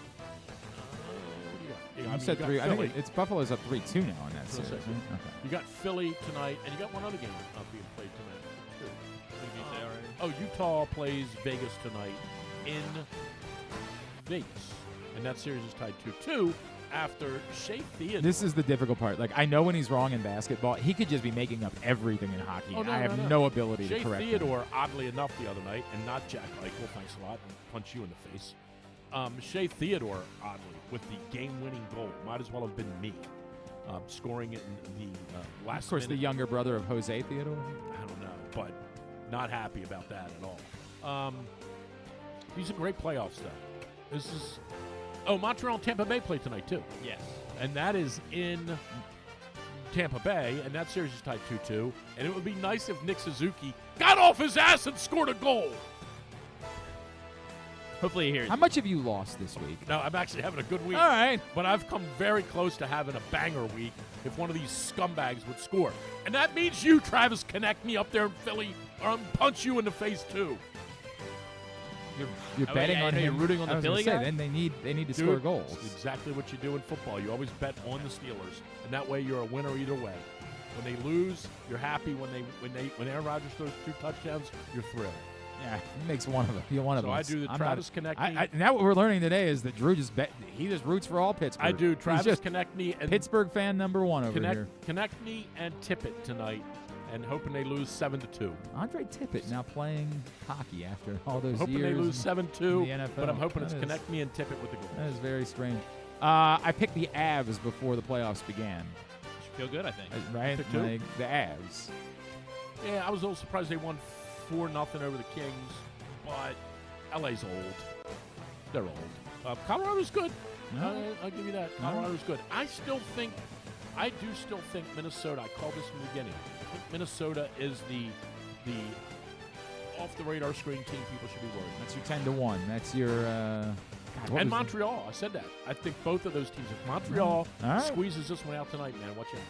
All right, very good. That is Shaved Ice with your host, Drew And Forrester. Jake Knapp and Cameron Young are my 2 guys at the PGA Tour event. Oh, how about the nepotism that Matt Fitzpatrick's brother gets to be on the PGA Tour now? Amazing, right? When Now, he- his brother's a nice player. That's not a fluke. His brother's a hell of a player, man. You're out of your mind. He's won on the European Tour. He's a great player. good enough that he should be automatically into the best events of the year. Well, he doesn't get in the signature events. He does. But no, he doesn't. He doesn't get in the signature events. Gets- I don't He think. absolutely gets into the signature events. Well, he got in this week, but I don't know that he gets in all of the signature events. Or maybe he does. No, he definitely does. I'll He tell is you. a I'll nice- tell you about golf. But yeah, please do. He is a nice player. I would not be totally shocked, especially because we need to do something to keep it close. Alex Fitzpatrick also qualifies for the remaining signature events in 2026. The Nice. Cadillac, the Truist, the Memorial, and the Travelers, as well as the PGA Championship I and next year's players. I wouldn't be surprised to see him on the Ryder Cup team, and they're doing it as a, just to have them. Well, they've got to keep it close. Yeah. Okay. I mean, we're tired of losing 19-9 or whatever. So. All right. That's it. All right. That's all you got? Well, I mean, that's Cameron Young and Jake Knapp. All right. Very good. Whoever they are. Appreciate you. All right. Good to see you. See you guys soon. Anything else? Go Penguins. All right. There. What a weird. It's so weird. Drew Forrester, drewsmorningdish.com. They got to go play Mount St. Joe. I don't know if you heard. It's going to rain. Yeah. All right. That's why they moved it up. Don't like the chances of the Orioles playing tonight. Don't love it, but hopefully the weather folks will be wrong about this one, and all will be good. All right, it is a Wednesday edition of Glenn Clark Radio, and we continue along. It's time for us to make our first trip down to Norfolk of the season to chat with a member of the Tides, one of the top prospects in the Orioles system. We've had lots of conversations with him over the years. We bring into the program for the first time this season Jud Fabian, who's with us now here on GCR. Jud, it's Glenn in Baltimore. It's great to chat with you, man. Thank you so much for taking the time for us this morning. Yeah, of course. Thank you for having me on. Absolutely. How are you guys? And we're great, dude. All right, so walk me through, because I am the old man, and I think you and I have actually talked about this before. I'm the old man who can't escape from, when I look at baseball statistics, I look at someone's batting average. And I know that everyone in baseball has told me, stop doing that. That's not the way that it works. Look at OPS, and you are OPSing 848 this season, and so it's a great start, right? But tell me, for you as a baseball player, like, Is that where you are not concerned that the average is 227 and that old guys like me have to stop worrying about that? Or is there still a party that says, yeah, look, I'm happy about the OPS, but I definitely do want to hit better than that as the season goes on? Yeah, I mean, I think average is kind of, ever since we were young, we kind of look at that. But I've kind of gotten to the point where, I'm just looking at how many times I get on base or what I do to help the team win, or, moving a guy over sac fly, all that kind of good stuff, taking my walks, doing all that stuff. So I think that is a little more important, having a better OPS than the average. I know you're right, because I know that every baseball person has told me, but this is just going to be my old man yelling at cloud thing, I think, for the rest of my life. Jud, with that said, right, like your on-base percentage is .408 to start the season, and I get that it's going to be very difficult to do that for a full season, although I'd encourage you to. Like, I think that would be awesome if it works out that way. Was there something different this year in the way that you approached your at-bats, in seeing pitches? Is it just, hey, there have been good results, and if you went back and looked, there's actually a month in 2023 where I had a similar stretch? Like, was there something that changed, or is it just like a really good start to the year?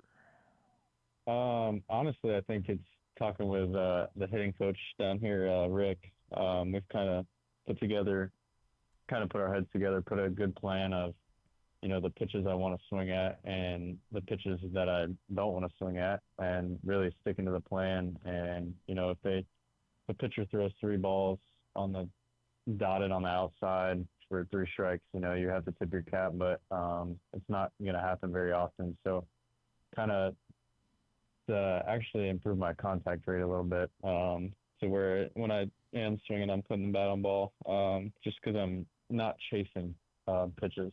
So I think we put together a good plan of kind of that zone that I want to swing in, and really sticking to it. And pitchers haven't really been throwing in that zone. They've been throwing a lot of balls. Well, okay, with that in mind, how does the challenge system impact maybe your confidence in taking more pitches? That there is, and certainly as you move forward, that you can adjust what you do as a batter, because you know that if the call's going to be wrong, there is a mechanism by which to fix it. Like, has that changed your profile at the plate at all, thinking about that and maybe being more willing to take a pitch that perhaps a few years ago, because I know the challenge system was in play in the minors before it was in the majors, but that maybe in the past you would have been more inclined to say, I better swing at that and protect this part of the plate, because even if it's not actually a strike, they might call it a strike? I mean, yeah. I think the challenge system has helped, because now if you say something to an umpire or something, they can't really be like, oh, I'm going to call this ball a strike, because he can't do anything about it. I think they have to stay within the plate, and I think that definitely plays a part. If you know the zone well enough, you can really use it to your advantage. And if an umpire calls a strike on a ball, you could overturn it, and then it flips your AB. So I think it is a good mental thing to have. 5 home runs in a month. And look, you've always had a power bat ever since you've been in the system, but this pace would be something a little bit even more than that, obviously. Is that a change? Is that just maybe, hey, there's going to be months where you hit 5 home runs, or was there something that you worked on and adjusted that maybe you were expecting 20 home runs to perhaps turn into more like 27, 28, 30 this year? Yeah, I think it all just comes down to the approach. I think this month that I've had, it's been about swinging at pitches I can drive and handle, and not chasing strike 1 or strike 2, which puts me in bad counts, kind of puts my back against the wall. So I think I've been getting myself in good counts early, and I've been able to drive the pitcher's mistakes. I mean, it's working. May there be a lot more of them. Jud Fabian is with us here on GCR. Jud, the play that you made the other night, Griffin, just check your messages because I just sent it to you. This diving play in center field, I think it was 3 nights ago. Tell me a little bit more about like when the decision-making process that you have as an outfielder for when am I going to go all out to try to make a catch versus when do I need to get prepared to just go play the ball and not give up an extra base? Like, what goes through your mind? When do you commit to what you're doing one way or the other? I think it has mostly to do with where the runners are, what is the score of the game, what inning is it, stuff like that. But I think it also has to deal with the fact that, you know, in your mind, or at least in my mind, I know when I can lay out and catch it or get close to it. So it's all about trusting myself, having confidence in myself to go get it. And, you know, it's kind of a quick decision. You're running full speed. You're trying to judge where the ball's going to land. Just you let instincts take over. And, yeah, I mean, you What does it feel like? Before. Dude, a lot of us, you know, I've made some pretty great frisbee football, ultimate frisbee catches in my life, but I'm never gonna know what that feeling is like. What is that feeling? We always talk about how the coolest thing in the world is the ability to hit a home run, but like that, I actually think less human beings can do than hit a home run. Like, what does it feel like? Because you get up and you're just like, all right, yeah, cool, yeah, made a catch, like playing a baseball game. But what does that actually feel like to be able to make a play like that? It feels really good, especially it's most of the time taking extra bases away from your opponent, which makes it even sweeter. So it definitely, yeah. It feels really good. I appreciate that, even though I know we're probably not going to see that from you moving. Like, there's something unique about baseball. I was talking about this with Jeremiah Jackson early in the season. Like, he had a huge game and the grand slam and extra innings, and like you could tell even in his post game interview, he's just like, yeah, it was cool. Like, because he's a ball player, he just knows like tomorrow is going to be something different. I can't really enjoy this one too much because there's 150 more of them to play this year. Yeah. There's something unique about baseball players, and I love it when you guys do celebrate and enjoy it a little bit. But like, tell me about that. Like, you make a catch like that, and it's sort of get up and maybe make a tip towards the pitcher. Hey, I got you. Like, where does that mindset come from that you can't allow yourself to overly celebrate too many of these things? Yeah, I think baseball is just a really humbling game. I think you can make a catch or hit a homer, and the next second you look, something is not going your way. So I think it's very baseball knows. So I feel like if you get too high in the game of baseball, you're gonna get humbled. Something's gonna happen that is gonna humble you. So I think if you stay humble, it will help you. Wait, do you have anything that you use do you have any superstitions or anything that you mix up when maybe you have a good week and you want to commit to it? Like, what's your how do you handle that? Because baseball players are definitely the most superstitious of all athletes I know. Yeah, I mean, I wouldn't really call it a superstition. I guess it's just I have my routine when I get to the field of what I do, and I try to do it every day to be consistent. So I guess if that's superstition, you can count that. But it's just having the same routine every day, just kind of getting in that habit. And, yeah, try to do it every day. Is it eating the exact same thing every day? Is it the order that you put on your clothes? Like, is it that meticulous, or is it just more like, okay, I got my batting, or I got my work in the field in, now I go do this? Like, how meticulous is that? It's not really that meticulous. It's get in, you go warm up, make sure your body's prepped, and then you go hit, you go do defense and all that stuff. You just every day. It's not specifically to like one little thing every day, but it's just the same big stuff every day. I was really hoping that you're gonna be like, it's legitimately crazy. I'm a psychopath. I was rooting for that. Jud, how confident are you at this point? Like, I think I'll say the quiet part out loud. There isn't a long-term center fielder in Baltimore right now. Like, Colton Cowser, I think, is still going to get another opportunity, but there's no certainty there. How confident are you that you are capable of playing major league caliber center field whenever that opportunity comes? Yeah, I think it just goes back to all the work that we've put in since I've been drafted in the outfield. I think that's where the confidence comes from. Day in, day out, you're working on to be that great center fielder. And, just when you get in the game, you trust that work that you put in and all that. So I think that's where my confidence comes from, playing the outfield. Are you starting to feel it? Like, I don't want to try to age you, like, but you also played college baseball. Like, I don't want to make it seem like 25 is old, but are you starting to feel the itch a little bit? Like, hey, I'm 25. I'm ready for this.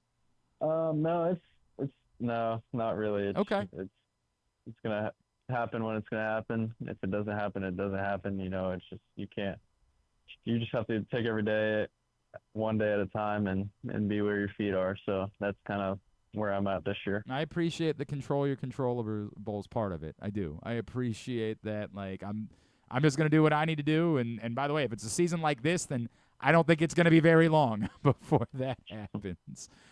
Jud Fabian, I know you're not really a particularly active person on social media, correct? Yeah, I actually haven't. I don't think I've been on social media the last good for 200 you. days or something like that. Okay, so then what is it? When you do have like some time, what is it that you're doing? Honestly, my wife and I have an 11-month-old daughter, and chasing her around is pretty fun every day. Man, that's so, awesome. That's awesome. Is she, and she's in Norfolk with you? Yeah, they came up great. to Norfolk with me. So yeah. That's so cool, man. Congratulations. Now, how are you? Like, did the girl dad thing? Because when I got to tell you, I had to make it very quiet. Like, when we found out, my wife and I, that our first was going to be a boy, like, I had to pretend like, oh, okay. But I was really, like, I was doing fist pumps below. Like, I was 100%. How did you handle, like, adjustment to life as a girl dad? I think it's honestly, it's the best. Yeah, I couldn't imagine. Honestly, I know a lot of people say this when they have a daughter, but it's just having a girl is something crazy. It's the best thing ever. So that's awesome, man. I'm happy for you. The Tides are on the road in Nashville this week. They'll be back home next week and through next weekend. So an opportunity for maybe to get down there and check them out. Jud Fabian, congratulations on an awesome start to the season, man. Really appreciate you taking the time for us as always. Looking forward to doing it again, perhaps the next time as Jud Fabian, Baltimore Oriole, and best of luck moving forward. Thanks so much for hopping on. Yes, sir. Thank you guys for having me. Jud Fabian, the Norfolk Tides, with us here on GCR, and appreciate him taking the time for us.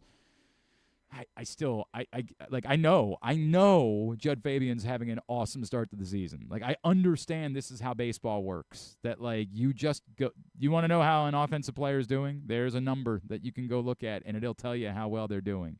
And that number, 848, is really good. I can't help it, man. Like, I am old manish in this way where I look at a batting average and say, yeah, but at 227, I don't know.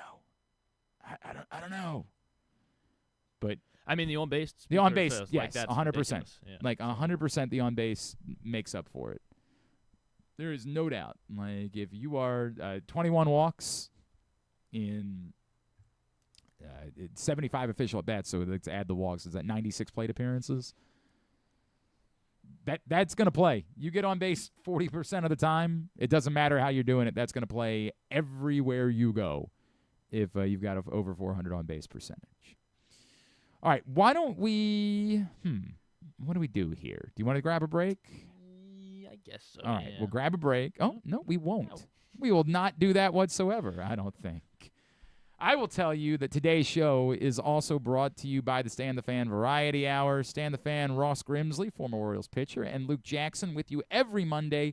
Facebook.com/PressBoxSports. Stan shows are brought to you by the Costas Inn with 2 great locations in Dundalk and Timonium, as well as Warnken Law. We have the opportunity now to chat with one of the newest Baltimore Ravens. He just heard his name called over the weekend, and he's from not too far away. He was a Lake Braddock guy down in Northern Virginia.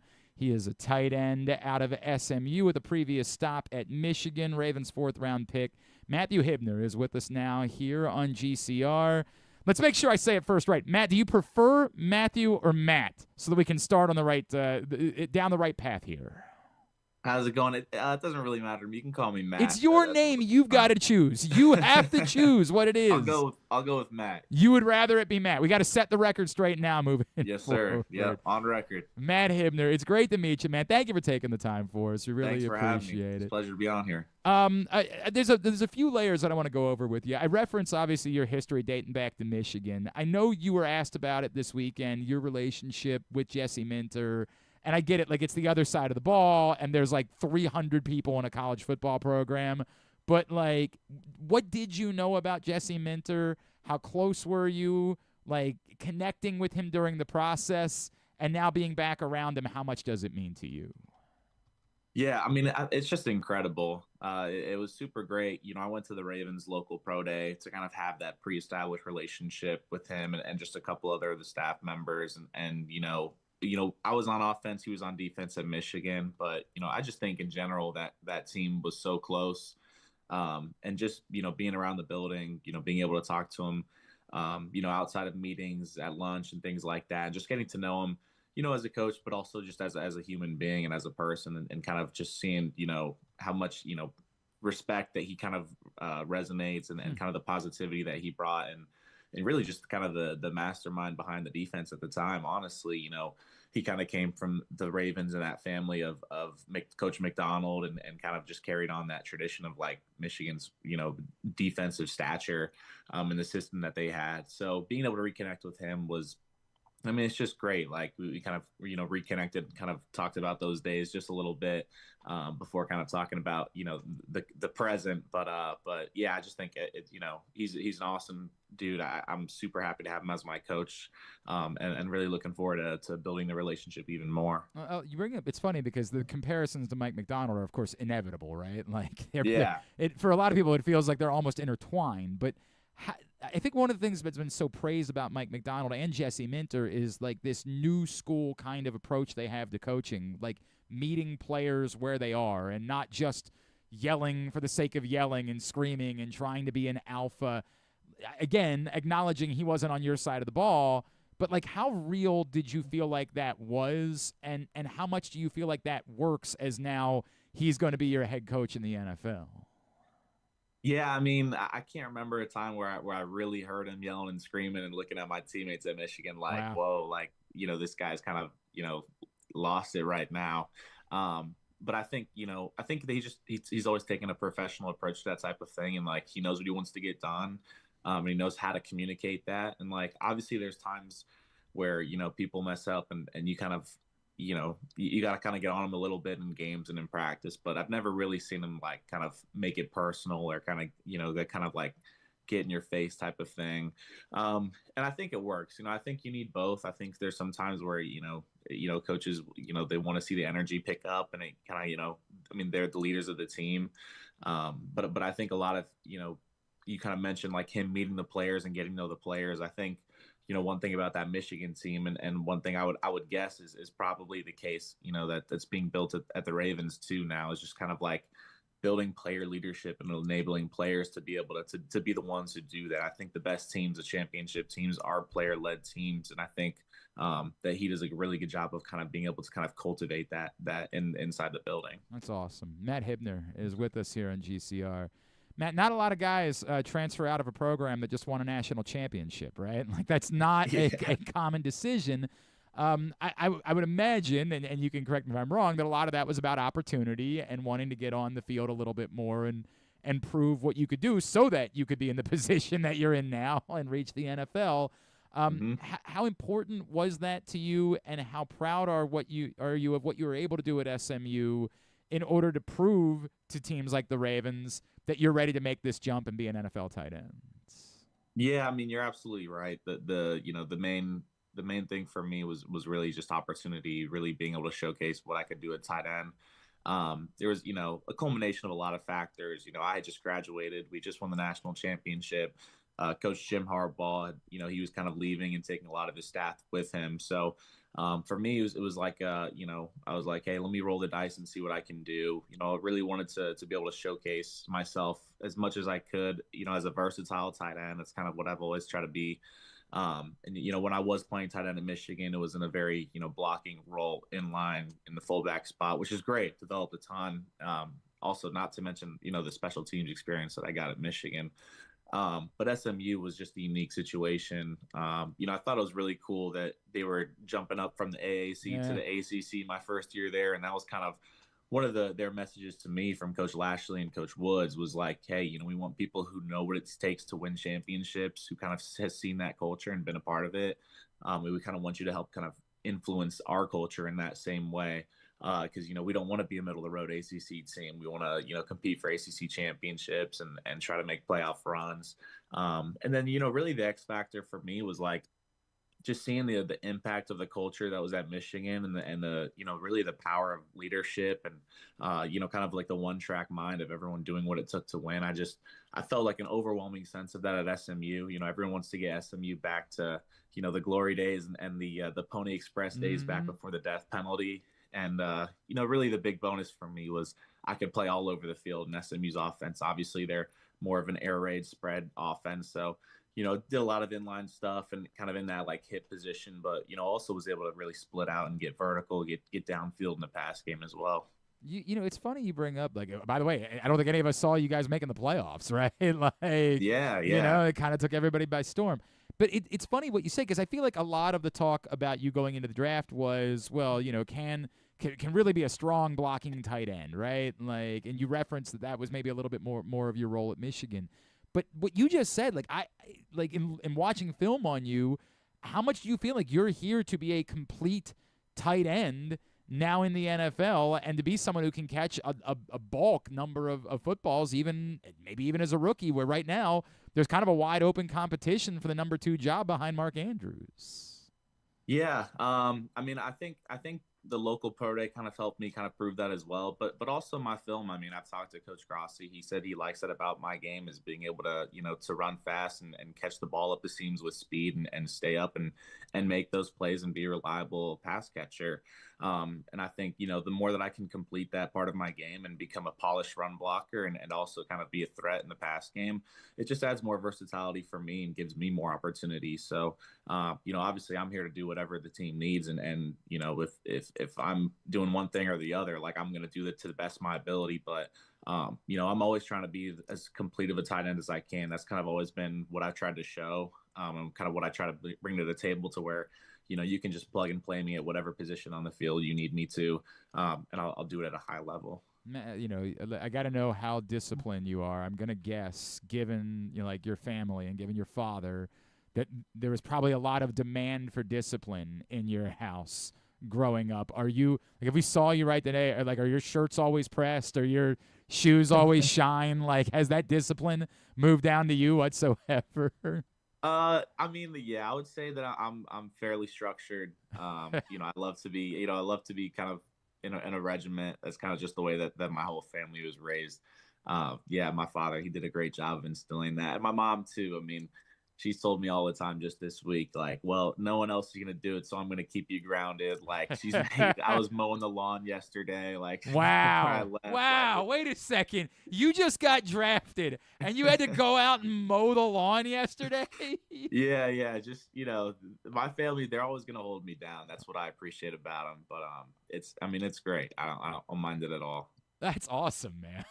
I really appreciate. Is there a part of you that almost wants that you crave that? Like, it's just almost like a sense of normalcy. Everything's been so nuts for you for the last few months that maybe there's just some joy in going out and mowing the lawn on a Tuesday. Yeah, it is. It's kind of ironic.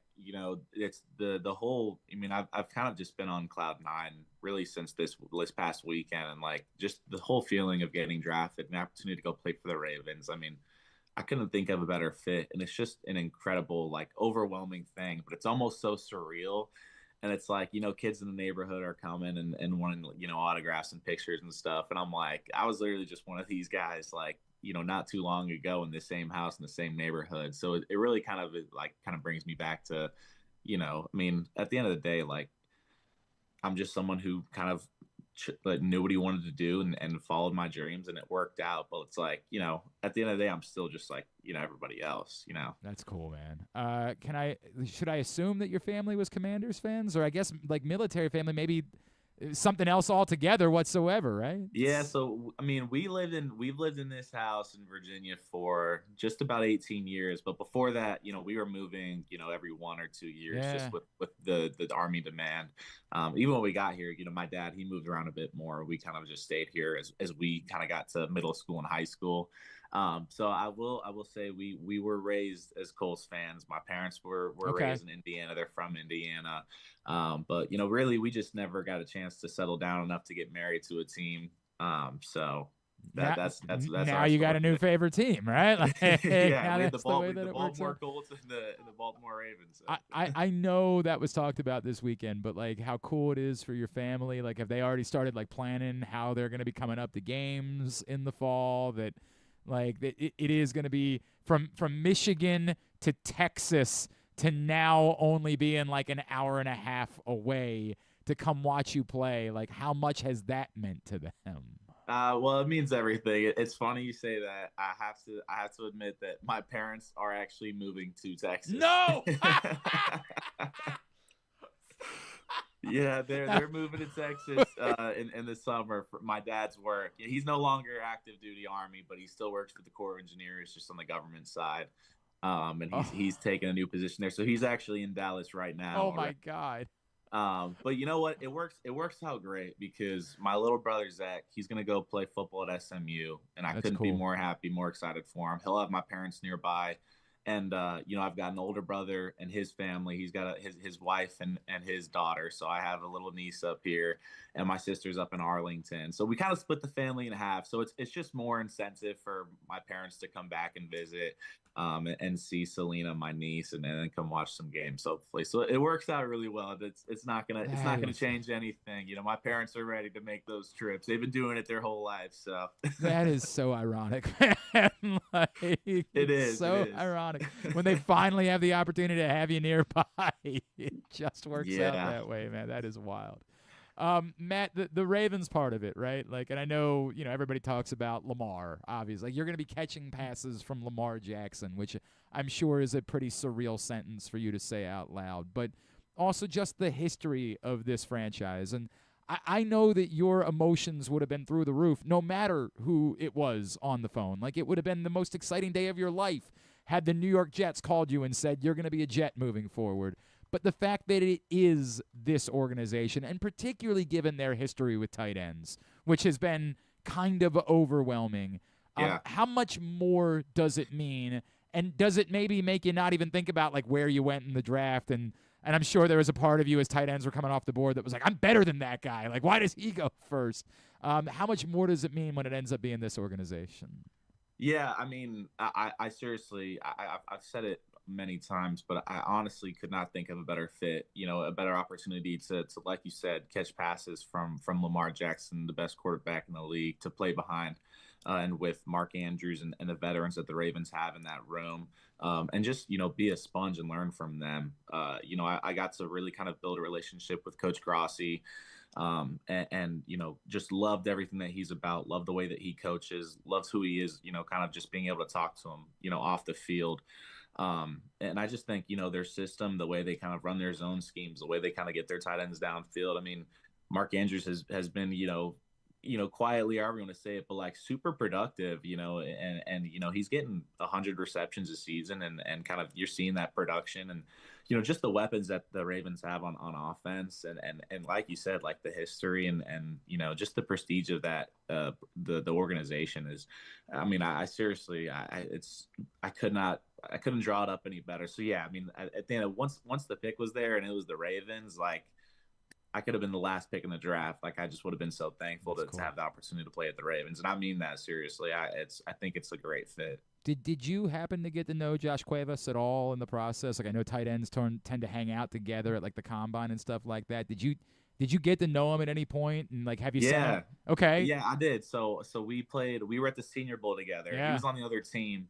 But we hung out, in Mobile. They kind of do the Mardi Gras celebration. So we were walking together.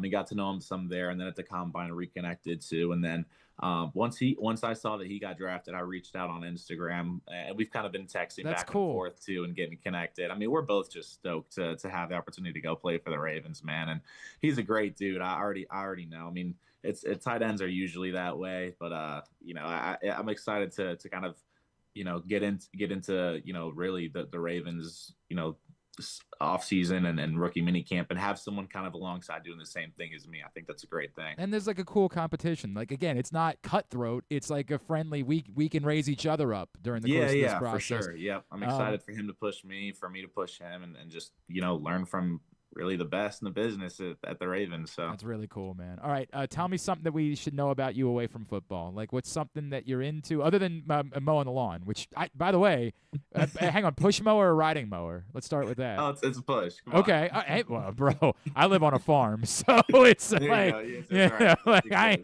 ain't taking a push mower out there.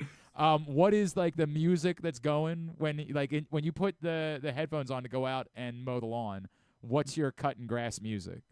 Oh man, I've got like Zach Bryan. I've got like the Turnpike Troubadours. That's cutting grass music. That's what we're talking about. Noah Khan's got a new record out, right? Is that on there? Yeah, exactly. That genre right there. That's it right there, man. That's my speed. But no, I mean, I wouldn't say I'm passionate about mowing lawn, but I actually am really passionate about music. I love music.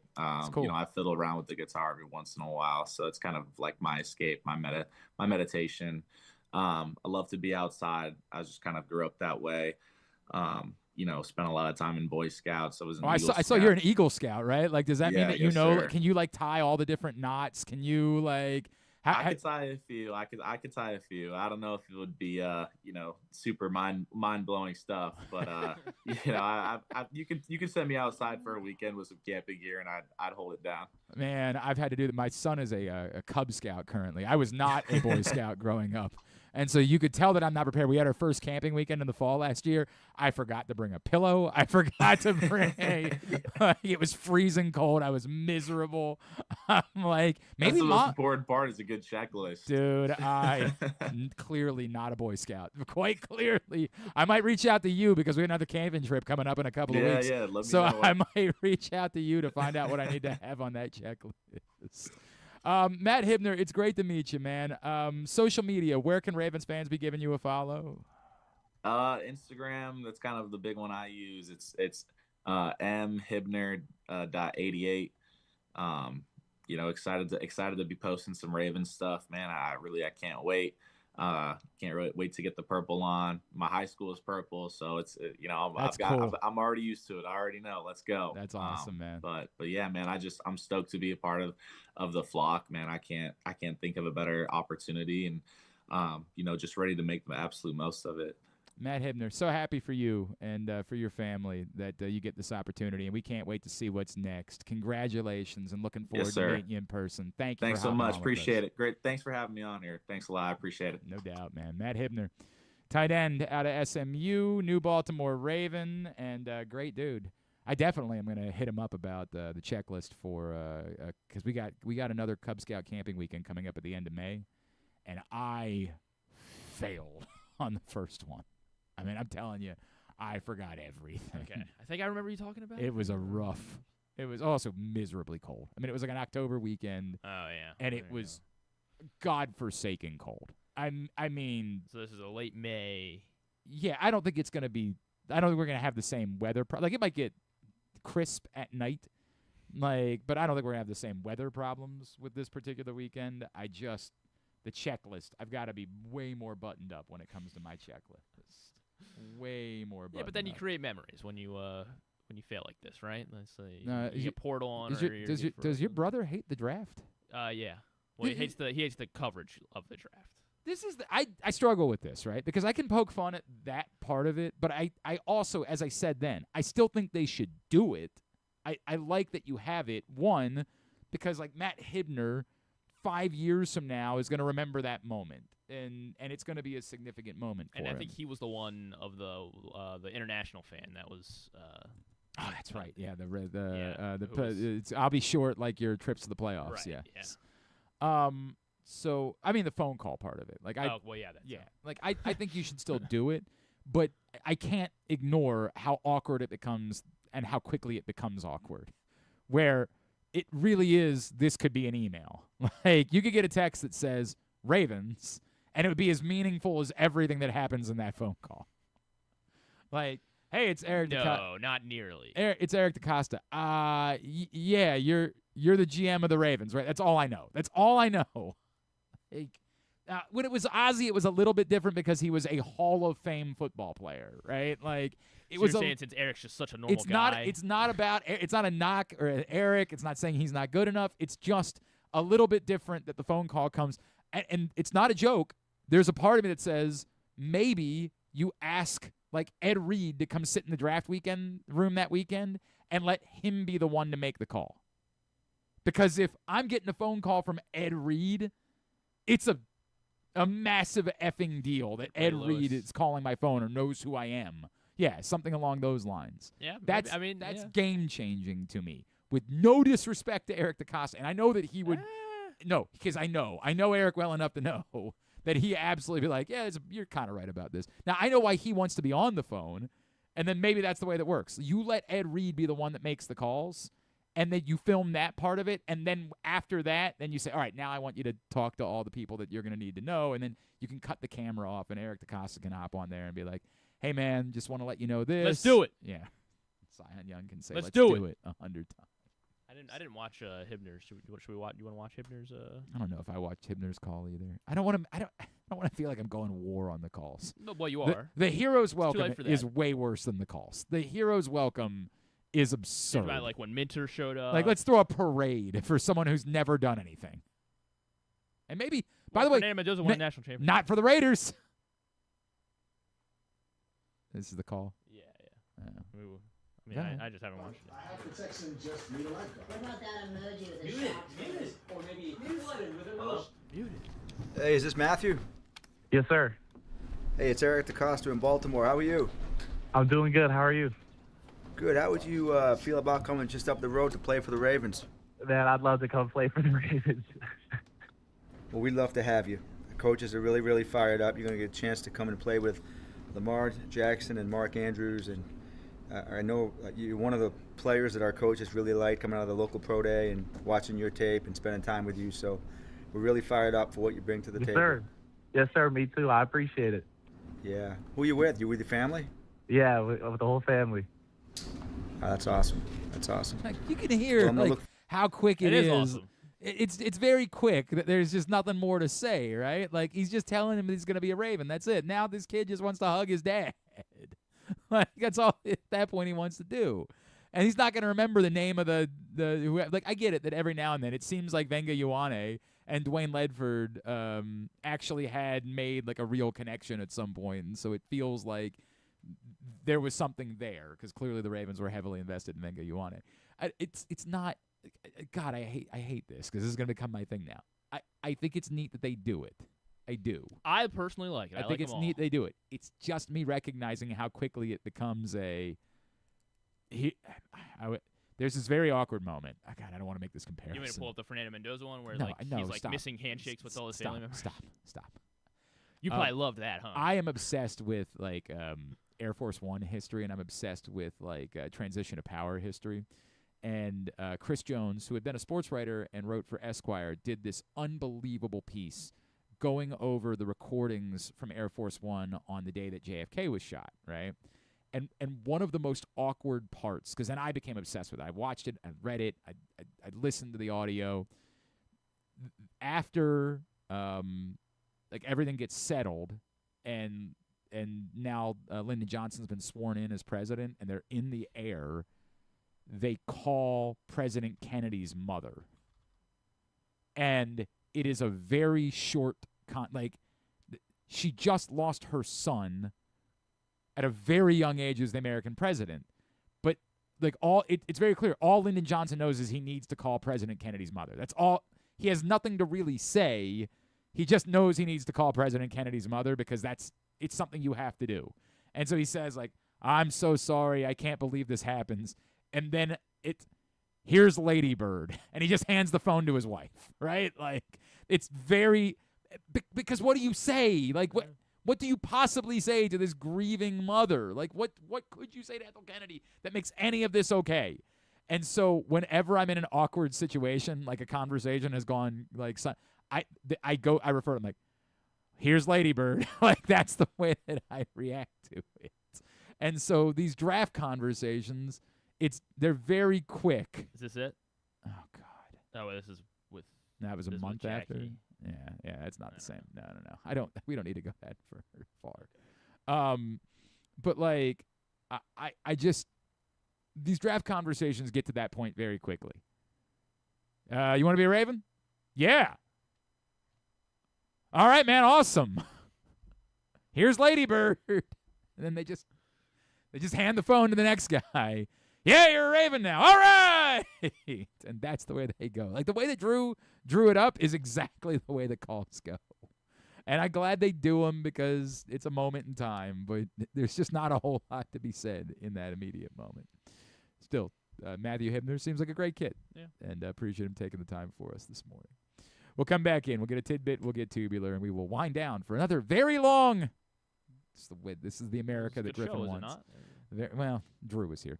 A very long edition of Glenn Clark Radio. Your car is more than just a ride. It's an investment. At Leading Edge Auto Body in Mount Washington, we've spent over 20 years perfecting the art of repair. From high-end imports to your trusted daily driver, we handle all makes and models with elite precision. Our team holds the highest honors in the industry, including ASE Master, iCar Platinum, and specialized aluminum certifications. We make it easy with free towing, pickup, and delivery because at Leading Edge, customer satisfaction comes first. And remember, with insurance, it's your car and it's your choice. Choose the experts. Leading Edge Auto Body. Quality you can see. Service you can trust. Go to leadingedgeautobody.com today. The weather's getting cooler, so when you and your family are picking out a place to dine, be it lunch or dinner, let's make it nice and easy. Now, with 2 great locations, the Costas Inn remains your #1 destination. Whether you want to get steamed crabs and the full Costas menu out at the original location at 4100 North Point Boulevard, or sample the complete menu minus the steamed crabs at the new location above the grandstand at the Timonium Racetrack, Costas is your place to go. Check out the website, CostasInn.com, for a look at the menu, and if you want to plan that crab feast, call 410-477-1975. The Costas Inn. Gambling can be a fun and entertaining experience, but there are risks involved. If you're planning on betting on the game at the casino or on your phone or computer, know your limit, stay within it. Set a budget and a time to stop. Remember, gambling isn't a financial solution, and it doesn't mix well with alcohol or drugs. Know the risks and have a plan before you begin gambling. For free and confidential services, call 1-800-GAMBLER 24/7 or go to helpmygamblingproblem.org. This is Byron Warnken. If you've been injured in Maryland, you know you need a great lawyer. Look no further than us, Warnken LLC. You've seen my picture on billboards around town. You've seen me on TV. Now I'm lucky enough to get to be here with Stan. Please give us a call.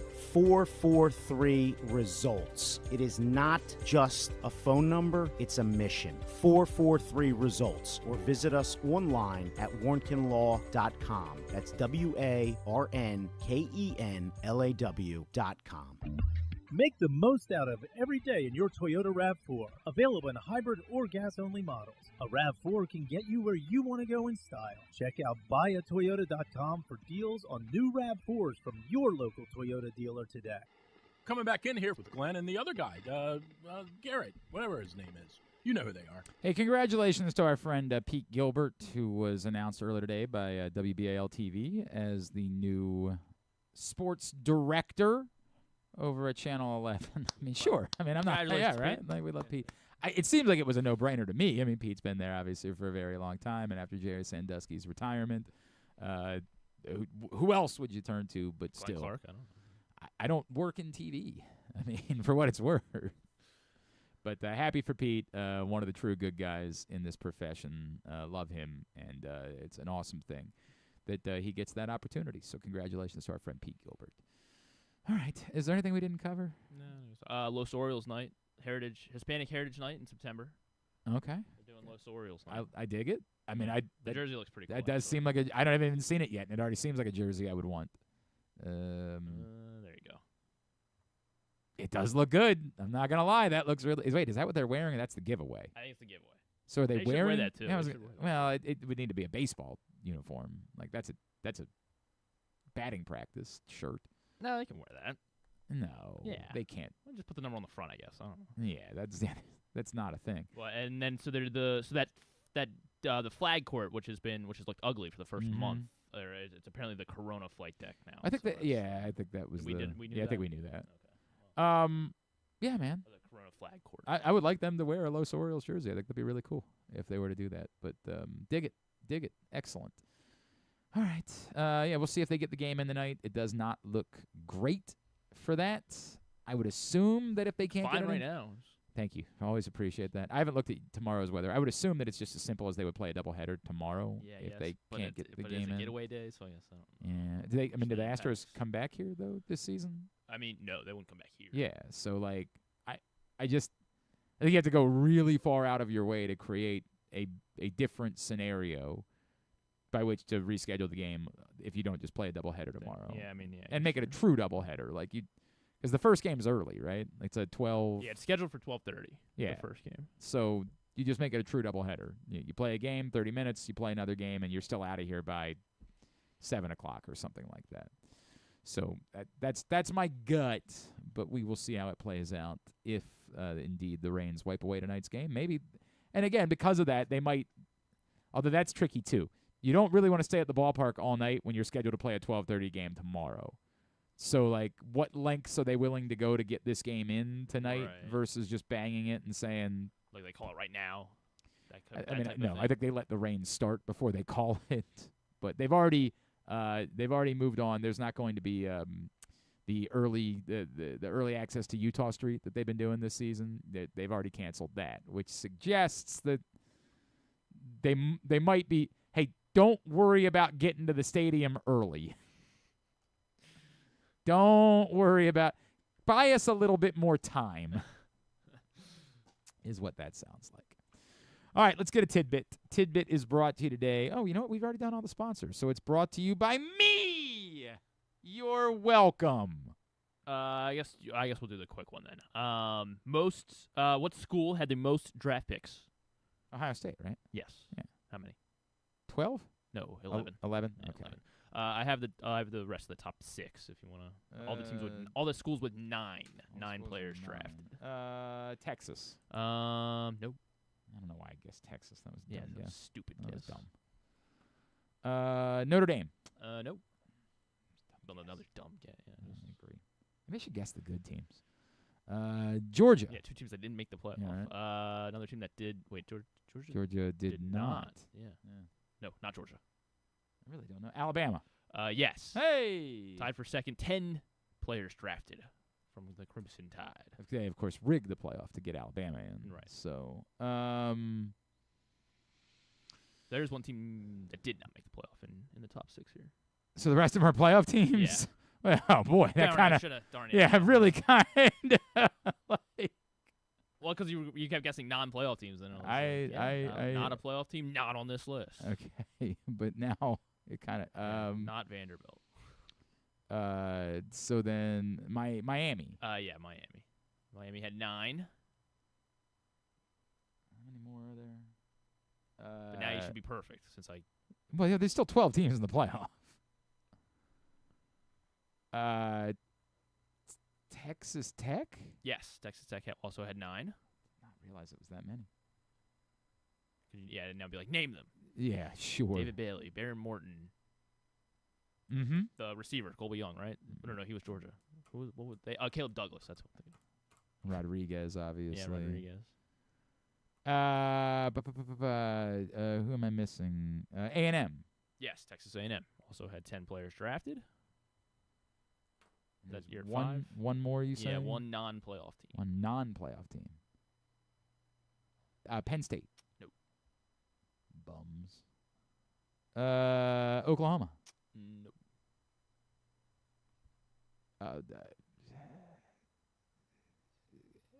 Michigan. Oklahoma's in the playoff. Not Michigan. Oh, that's right. Oklahoma was in the playoff. Yeah. Damn it. They played at home, too. Clemson. Yes. Did they? Yep. Clemson had 9 players drafted, I believe including you. Adam Randall, right? Yeah. It was drafted by Steve Bisciotti and Jackson DaCosta, Eric's 15-year-old son. They worked together on that pick.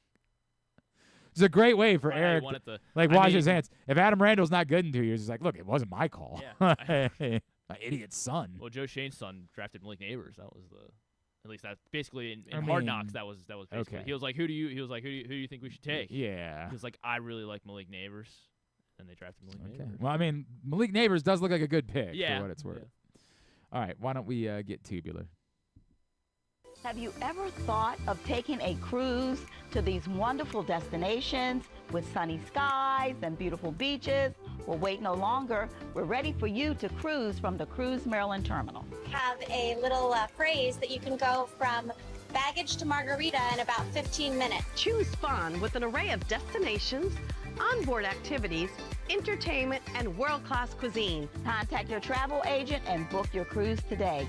Let your adventure begin. All right, here's what's coming up totally tubular-wise. Orioles maybe continue their series against the Astros. We'll find out if Game 2 will be tonight. If it is, it's at 6:35 on Masson. Peter Lambert on the mound for Houston against Chris Bassett. Postseason lacrosse tonight. Stevenson hosts Messiah at 7 o'clock on MAC TV. Salisbury's got Stockton at 5 o'clock on their website. Playoffs tonight, Magic Pistons Game 5. Does Detroit stay alive? That is wild. Tonight at 7 o'clock on Amazon Prime Video. ESPN Raptors Cavaliers, pivotal Game 5 at 7:30, and then the Lakers try to close out the Rockets at 10. Game 5 there, both games on ESPN. ESPN 2, Canadians Lightning, Game 5 at 7. TNT and True TV, Penguins Flyers, Game 6 at 7:30. Mammoth Golden Knights, Game 5 at 10. Everything else. Wild. This is we're into the semifinals in the Champions League, and the game yesterday was bonkers. Geez. I mean, PSG and yeah. Munich. Yeah. Oh my God, man. I looked up. I was at the gym because I had the intention of going home and taking a nap, but then I was like, if I take a nap, I'm not going back to the gym. So I went to the gym. I left here a little bit early because I had a long day. I took the fruit bars, the That's It fruit bars. I stopped and I got the gas, and when I was getting gas, I went inside. They had caffeine versions of the That's It fruit bars. And I was like, well, I could use something like that. You know, I don't drink coffee. Like, that sounds like it'd be up my alley. Holy hell, they couldn't taste worse. But my God, it did give me pep me right up to go out and do a workout. But it was on at the gym, and I was So you're selling the bars now. I was heavily distracted by the soccer match. PSG ended up winning 5-4, but that's just leg one of the semifinal. Jeez, oh wow. Yeah, so they're doing it again next week. Today, leg one on CBS between Atletico Madrid and Arsenal. So at probably 3 like o'clock. 0-0. Yeah, after that thriller yesterday, nothing happens tonight. Non-sports. Survivor, of course, MasterChef, The Boys, and a new show on Apple TV with Matthew Reese called Widow's Bay, where he is the mayor of a this island in New England. And all or the something. wives are dying? Basically, yeah. Oh. Not Okay. just the wives, but there's Why is it called Widow's Bay? The island's haunted or cursed. And it's like. I guess it'd be the other way around. I guess if they're the widows, then the gentleman would have had to have passed away because it would be Widower's Bay. Yeah. If it was. Yeah, if the men were dying. Right? But I don't know. Looks like it could be interesting. It's Apple TV. All right. And then another book club potentially. Should I Marry a Murderer? Oh, we're doing on the Netflix. cult one You're next doing week. the, We're going out of Nature order. Boy? Yeah, we're doing Nature Okay. Boy next week. Glad I sold you on it. I guess. Hopefully it pans out. It was Hulu though, so. Yeah. I mean, this one was. We did Sky King this week, and it got probably that was obviously some of the higher scores of a Hulu documentary that we've ever done. Should I Marry a Murderer on Netflix? And so a fiance turned key witness reveals why she stayed engaged to a man accused of murder while the evidence against him is presented. Okay. I don't know how much they give away, so I don't know if Okay. I want to say All right. what All right. happened. But it was I'm like, interested. It was like, all right, I'm I'll leave interested. it.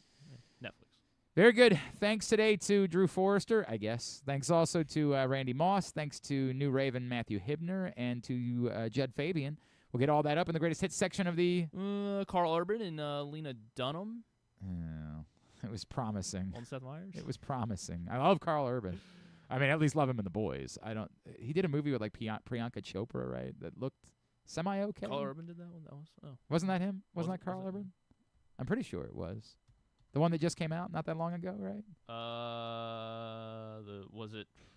Hang on a second. I can't remember. He's in Mortal Kombat. That's. I know he's in Mortal Kombat, but I could have sworn he did a movie.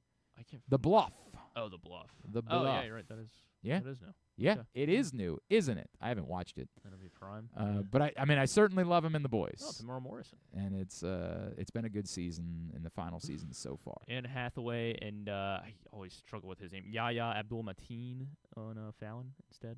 You can do that. Which tour am I more likely to go to? I think Anne Hathaway and Yahya. This is the tour I'm more likely to attend. Tab at GlennClarkRadio.com. Tomorrow on the program, I assume Patrick's joining us to yes. preview Conference Championship weekend, and we'll talk about the NCAA tournament with him. Yeah, we're going to do another trip to the farm. Oh, we're going to Bowie. We'll chat with Ethan Anderson tomorrow, Yes. and Stuff and Things. Yeah. Stuff and Things.